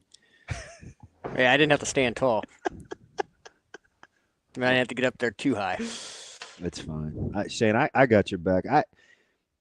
I'm always going to defend you, especially against this yahoo. Listen, I'm just asking questions, trying to make everybody He said, "Look, better. buddy." Look, buddy. Trying to make everybody better. It's called accountability. He went to the buddy card. It's called accountability. Dude, how about my man Joseph being a Steelers and a Raiders fan? I'm shook. Yeah, what's the equivalent And Shane, there? Shane hates on the Steelers for Because he's a Raiders fan. Because he's a Raiders fan. Yeah, so what's the equivalent there? Because I'm not sure. So age matters here, right? Because if you grew up and in he and I are the same age. Joseph is? Yeah. Okay, so he should hate one or the other. Yep. Okay, because you hate the Raiders. 100%. Okay, so if you were, let's say, 2000s but baby we or something, ruin their seasons more. So I don't. So it's kind of like how I his disdain for you is worse than yours for him. Yes, Totally fair. Shane would get. We used to have some. Shane, I know you don't want to talk about the Immaculate Reception again, but that was probably the one time I can remember him being fairly disgruntled. Yeah, Like I said the P word before. perturbed. Yeah, perturbed. Yeah. I'm pretty annoyed. Yeah. It was pretty pathetic. See, big game hunt. Now he says he feels bad that he said anything. He got fight. No, listen. What? What's the rest? What's the rest? I don't know. A little dude in a knot. It's fine. P words. Oh. No, I was just talking about the order in which I fell in love with my teams. Joseph says he's no ordinary. Yeah, I'm trying to figure out, like, okay, if you're I'm telling you, I think what's a modern equivalent? He gives you a hard time. He seems like a guy you may like, though. Joseph? Yeah. I mean, I don't think he gives me that hard of a But time. dude He's said just Husker wrestling for like 48 days in a row. Yeah, I mean, that's fine. Husker wrestling. We talk about it when it's relevant, and Husker wrestling. like their season's over. I don't know what you want me to do here. Like I was happy that AZBZ got the got with Manning and with and Ridge there. Yeah, I told you the other day when I saw Ridge. Yeah, she brought Jessica brought him in. Yeah, had a nice and little I was like, conversation. I guarantee you, I like you a lot more than you like me. That's your go-to. He like leaned into me and gave me the hug. I'm like, golly, you're a little guy. Yeah, little guy. Not a big fella. No, but he's great. Scrappy. I love him. I do. Super crush. He is. He's been one you've been talking about. Yep. He was not the guy that I adopted this year, but I'm all in. Intro? Yes. Yeah. Yes. I rotate. Yeah. No, I understand. It's like your coaches. I don't have one yet, though. Coach? Yeah. Yeah. I don't know who I think I know who it's going to be this year. You keep saying that. Don't tell me because I don't want to be. Yeah, I know, because you'll do it just to spite me. You'll do it just to spite I will me. pick the opposite. But I think I know who it is. Hey, T-Mac just low-key gas in the fire because it's what he does. He said it's been messed up since Monday, though. Oh, I appreciate that. That is so T-Mac. T-Mac, he didn't touch the slider. He told me. All right, it's fine. Look, buddy. He didn't touch the slider. My bad. I overreacted on He's that. like White Castle. He's not touching those sliders. Shane, guy did a food review of crappy but popular restaurants. Yeah. And I watched him eat 4 sliders from White Castle. Yeah. I cringed with every. I've never been to a White Castle. Oh yeah, I was in. Oh, it was like to, it might have been Minneapolis. What's the closest No, White Castle to here? It's Indianapolis. I was in Indianapolis and ordered White Castle, but I got the breakfast sliders. And it was literally 2 a.m. Yeah. Oh, yeah. Couldn't sleep a wink. Is that this year? No, this was Big Ten tournament or Big Ten championship. Okay. So and we had a 5 or 5:30 flight, and we had like an 8 o'clock flight, and we fought on radio. Mm-hmm. Like literally fought. It was me, JB, Severe, and Severe and I got into a knockdown argument about Kenny Bell's block. Oh yeah. And so when I got back, which the show got over at like 3:30, I think I showered, ordered White Castle. We had to be down in the lobby at like 5:15, and we bolted. So what was the argument? He kept telling me that it was such a bad. We were arguing defenseless. Okay. And I kept telling him, if you're pursuing the ball carrier, I said you're the not dude defenseless. could make. I said the dude could make the play. Anything could happen. Yeah, if you're. And Severe's a big letter of the law guy. Yeah, if you're pursuing the ball carrier, you're not defenseless. And it was already pretty tumultuous. And he got in front of him. And I'm a guy that walked back. Yeah, left yeah. the game. Yeah. So that's back when I couldn't really control my emotions either. Oh boy, that was very contentious radio. Yeah. And it didn't help that it was 2 a.m. Yeah. Oh, yeah. It's not ideal. No, we were rolling. I mean, it was.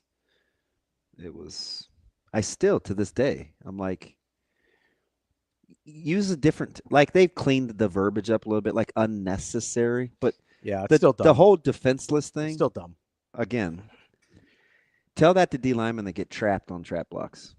Yeah, they're pretty defenseless. Also, like if you are pursuing the ball carrier, you're gonna have a really hard time convincing me you're defenseless, convincing me that it's unnecessary, or convincing me that it's excessive. Did you hear him at the champions talk at the dealership, Kenny, when he walked through that play?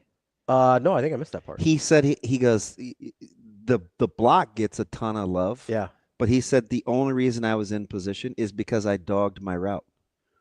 I was supposed to clear out, right? They were going to run the overs, and he was supposed to clear. And they ended up getting the over route late, but because he was so lazy, he was in position. So he's like, I got to make up for it. I just like the kind of like self-awareness. And no, I like that. And of course, it now lasts in infamy. You know what's funny though? That game gets so over. There were some great plays in that game, and it's just nobody revisits it. You know what's funny though is when that play gets shown. Unless you're an Aberdaris guy or you like Wisconsin or when that play gets shown, they almost never bring up the fact that it wasn't a penalty, that it wasn't legal. I know. Like it's always a highlight. Like that didn't even count. Yeah, until guys are getting concussed, we glorified that stuff. Even after for a while, it's a great play. It is a great play. It's a great play. That's the thing is it's not malicious. It ends up looking a certain way. And I think he and Devin I think they're boys. Yeah. The dude he rocked. Like it ends up looking a certain way just because of the physics of the sport. But that's a dude trying to make a play on a guy that could have made the tackle. Also, I get hurt a little bit because I was a big Jamal Turner guy. And so that touchdown didn't count. But. Yeah, JT is one of those guys that I'm just hoping we fall in love with these guys and it never pans out. It doesn't pan out, yeah. I'm hoping we're over that phase as fans. Because every year is supposed to be this guy's year. We almost went through it with Betts. We almost went through it with we did go through it with Betts, I think. Malachi Coleman. We always pick these guys, right? And it's like. So is that the fan base fault or is that part of the program? Because you look at these guys, they are talented. The guys that we tend to fall in love with. Well, the next prime candidate could be Carter Nelson. I'm going to need Carter to function at a high level. Otherwise, he's going to be the guy that Nebraska fans are. He's a prime candidate. So the guy I thought of, and I don't think he's a candidate because I don't think he's wired this way. But just playing style wise, it'd be really easy to fall in love with Ja'Cory Barney because of just the highlights. So here's the cool thing about that. I still think we bring up Ja'Cory Barney kind of as an afterthought. In the wide receiver room, yeah, we do. Because all the transfers. Which is fantastic. No, it's we terrific. keep saying all the it's the two major ones, yeah. It's the two major ones. Let's not set that stage. Got Hunter, got Dane Key. Those are your big ones. And I'm like, cool. Keep talking about the other guys. I should say all the new guys because you got Mosey, you've got Cortez Mill, all the new and they're guys. still behind JB considerably. Yeah, I think if I had to bet on a guy after Dane Key to be starting on August 31st, Yeah. it would be Ja'Cory Barney. Well, they'll start 3. That's fine. I but think, if I had to pick the second I think they're an 11 personnel. They're an 11 personnel. I think it'll be Key, Hunter, and Barney. One back, one tight end. But I think base. If I had to pick a second guy after Key, because there is zero wavering on my end on Key. No, you're gonna like Hunter. That's fine. And he's. This is horrible. I'm not even gonna say it. He's not a nice person on the field either. So I think you'll gravitate towards that. Yeah, that's fine. I'm just saying, like, if I'm just saying things that I'm sure of, Ja'Cory Barney's gonna be on that field. Yeah. Like, I'm positive about that. I'm with you. I'm a Ja'Cory Barney guy. But I could see, just because of the way, like, we saw flashes last year. He's going to be also a prime candidate. Can he level up? That's the thing. Because it would be easy to not. Well, we sort of saw it, and we love Jalen Lloyd, right? But, like, we sort of expected a different version of Jalen Lloyd last year than the one we saw as a freshman. And for whatever reason, that didn't happen. Yeah. So I think that's sort of what we're talking about here is now we need Barney to make sure he levels up. Well, he has to. It's the same thing that I said about EJ. Mhm. And I'm a huge EJ guy, but Yeah. we're still only talking about a guy with 1 touchdown last year rushing the football. So that has to increase dramatically, just like so does Barney's production offensively. I went through last year, remember, during one of the shows, I'm like, you guys know what his yards per carry or his yards per catch is. Like, we keep talking about this thing, and he's still growing into the role. Yeah, absolutely. So there's still a lot left there. And that's why I kind of brought him up in that sort of guys we fall in love with role. Now, again, mindset wise, I think he's poised to not fall into that. We're in list season, right? And I keep saying these 5 guys that have to or must be better. And he's almost in none of the lists. I absolutely would put Ja'Cory Barney in that list as a guy that has to elevate. Yeah. Like importance to what they want to do. So one is Dylan, right? Just no question. I would say yes. Who's your 2 of guys that have to elevate this year? that need to be good? Yeah. Ronnie Van Poppel. That's my 2. Who's your 3? Good question. I'm going to go with Pritchett. Okay. If Pritchett is good, what we think he can be, they're going to be really good. Yeah. So I went to the other side. Yeah, because that's where your attention is. Because, and I know this is probably foolish, but because of the way he's been talked about, I'm sort of just being like, all right, I think Pritchett's good. I'm going to leave it alone. So I went to Gatula. Or whoever plays that right tackle. Because you just said yourself, hey, we've got the 4. If the right tackle gets figured out, watch out. So I go to the right tackle and I go, okay, whoever that is, I'm using Gunner because he started last year, but could be whoever, right? If the right tackle elevates, then all of a sudden I feel really good. I'm for anything. I'm for anyone or anything that keeps Lutovsky at guard. Absolutely. So I can cheer my brains out for anybody. I just, if you're good guard, center guard, you give yourself more than a chance. Lutovsky, Evans, Spindler. Just leave it there. And figure out the rest. Who are the other candidates at right tackle if it's not Gatula or if Lutovsky stays inside? Canuck, I think you got to take a look at. Okay. Obviously, people are going to roll their eyes, but I love him, and he's done everything he could to put himself in position to be healthy. I think, Teddy is in the discussion. I think we're sleeping on Turner Corcoran, especially if he can play inside. Could he be a right tackle? I don't think you want him to have to be. Could be, though. Sure. Just don't know how his movement comes back. Yeah, that's kind of why. Again, you still got Canuck. And if you want to move Lutovsky, then maybe you could play a Majacek or Sledge or somebody like that. Yeah, so I was thinking Sledge inside maybe. So, I mean, the thing about Gatula is he hasn't been able to lift. Yeah, that's going to be tough. I mean, he like the eyeball test, he looks kind of like a regular student. Sure. Like his body hasn't transformed the way we've seen some of these other linemen. Yeah, and which was one of the main things that he needed to do this offseason. Yeah. Get bigger, stronger. He just hasn't been able to because he got his shoulder cleaned up. So I just wonder how much they're how much that is going to weigh against the experience he got last year. Experience is important, but I think he was limited physically. He shouldn't have been playing that early. Yeah. What? I mean, he's got to get bigger, stronger. Do we know? And I don't know if it's out there. Do we know when he is able to start lifting again? Yeah, I'm not sure. I'm sure he's. I'm not. He's doing some stuff. But Yeah, not like in I the don't full. know it like that. Yeah. No, I was just asking if there was. I didn't know if it'd been put out there. What the No, but timetable I was. just think I look at that as the fact that he played a year ahead of schedule and was functional.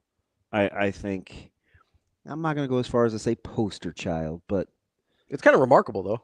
It is.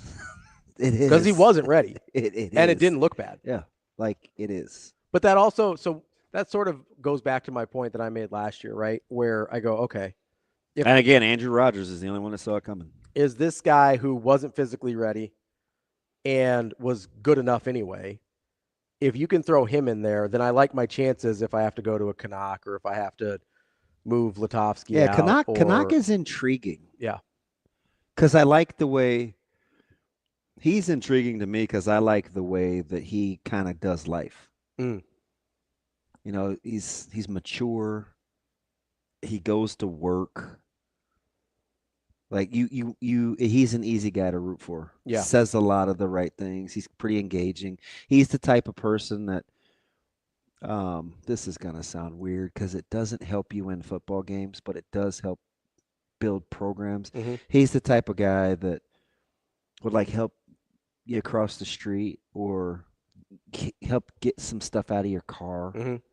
Or like if you were moving, he'd say, you know, he's other-centered, so I think that does matter in an offensive line as much as anywhere. Well, you can't function with those guys if you're not. Yeah. I'm telling you, go back and listen to the, and it's not just because Jess and I did it. Go back and listen to Pritchett's interview. Oh, I know. Yeah. I was floored because he was so authentic, and he looked dead at me, and I'm looking up about 7 feet. And I'm like, he's like, yeah, you don't take that stuff for granted. I'm not gonna say at Bama it was like fend for yourself because those guys were good, but he said here is different. Yeah, it's everybody. I was like, I mean, I watched it. I told you the stories about the bowl game getting on the bus. Mm-hmm. And I gave you the how analogy. They dress the same and how they lift the well, same. It was like the scene in Malcolm X where they were protesting out in front of the hospital. Yeah. And the cop was like, that's too much power for one man to have. They didn't move until this particular lineman said, time to go. Time to go. And then they all went. And I was like, it's kind of cool. Yeah. What does that have to do with winning? Nothing, but everything. I was going to say a lot. Right? It has a lot Nothing but everything. Yeah, it has a lot to do with winning. It's like when Coach Rule talks about the box in the hallway on the recruiting trip, right? Yeah. Like, what does that have to do with winning? Nothing, but how you do things matters, right? Are there any other – because I'm looking at – you got to be at least in year 2 in the program, right, to have even a shot at playing on the offensive line? I think that's the way it should be. No, I agree. So is there anybody else? I mean, we mentioned Machacek. I mean, Sledge is in his second year. Catula's in his second year. Were you there like Gibson Pyle? No. Okay. Gatula's being his third year, right? He was a redshirt freshman last year. So last year was in his second year. I'm confused and I shouldn't. Sure, I'll go with it. No one like a Knutson yet. He's interesting. Frame wise, he's interesting. Yeah. Give me another one. I'm missing one. Preston Taumua. Yep. Another good one. Those are Knutson another good one. Knutson and Taumua are the ones that I'm kind of looking at. Listen, his body. Yeah. Sensational. I mean, he's kind of carrying himself different. Yeah. You know, I think Bricks is going to be in the discussion. Bricks will be in his second year. Yeah. Now I know people always looked at him kind of as they assumed he'd be a guard. But so they did with Latovsky, and they're talking about him at tackle. And I think Bricks is probably a little more athletic than Latovsky, but that's just my opinion. Yeah. So they're gonna have options. Well, you get to 10 without squinting. Yeah. I mean, how many we just named now? And you know whose name we haven't even said yet? Kenny Prohaska. Yeah. Well, I have no idea. I didn't say his name out loud. I said, yeah. You know, I get it, but because I cheer for him. Mm-hmm. but that's always going to be an option at right tackle, and you're not in a position where you have to roll That's him what's out important. That's what's important is you don't need him necessarily. If you get anything out of him, huge bonus, right? Yeah. But you don't. I just like the fact about TP is he just keeps showing up. But again, it's hard. I mean, he's 6'10". That's the thing is I just don't know if he's outgrown. He's 6'10". Like it's really hard to get in those positions. It's a long way to the ground. So it's a long way to the edge rusher trying to get your hands on him. We'll come as up. well. We'll do our own top 5 of guys that have to play well, and you can't use the quarterback. It's too easy. We'll leave the quarterback out of it. Top 5 guys that have to make a leap. We'll try and get to that tomorrow. Ain't no telling. Well, we'll talk to Sam tomorrow too, so maybe we'll ask him. So he's back on? No, he's off. Sorry. Sam's Monday. Man. We're going to talk to our Matrix Analytical guys tomorrow. Now that's going to be cool. That's going to be awesome. We had that discussion earlier this week about what you're deciding on or what. And when they're not hiring coaches giving lists of schools for hiring coaches, now they're in the training athletes business. Yeah. And they're both looking forward to being on. I can't wait. They're in the eval game, which I love. Yeah, so we get Adam McClintock and Dave Bartu. Double trouble. How about that? That's DBM Ravi Lulla. We'll be back tomorrow with more Hurrdat Sports Live. See you. Have a good day. Love you.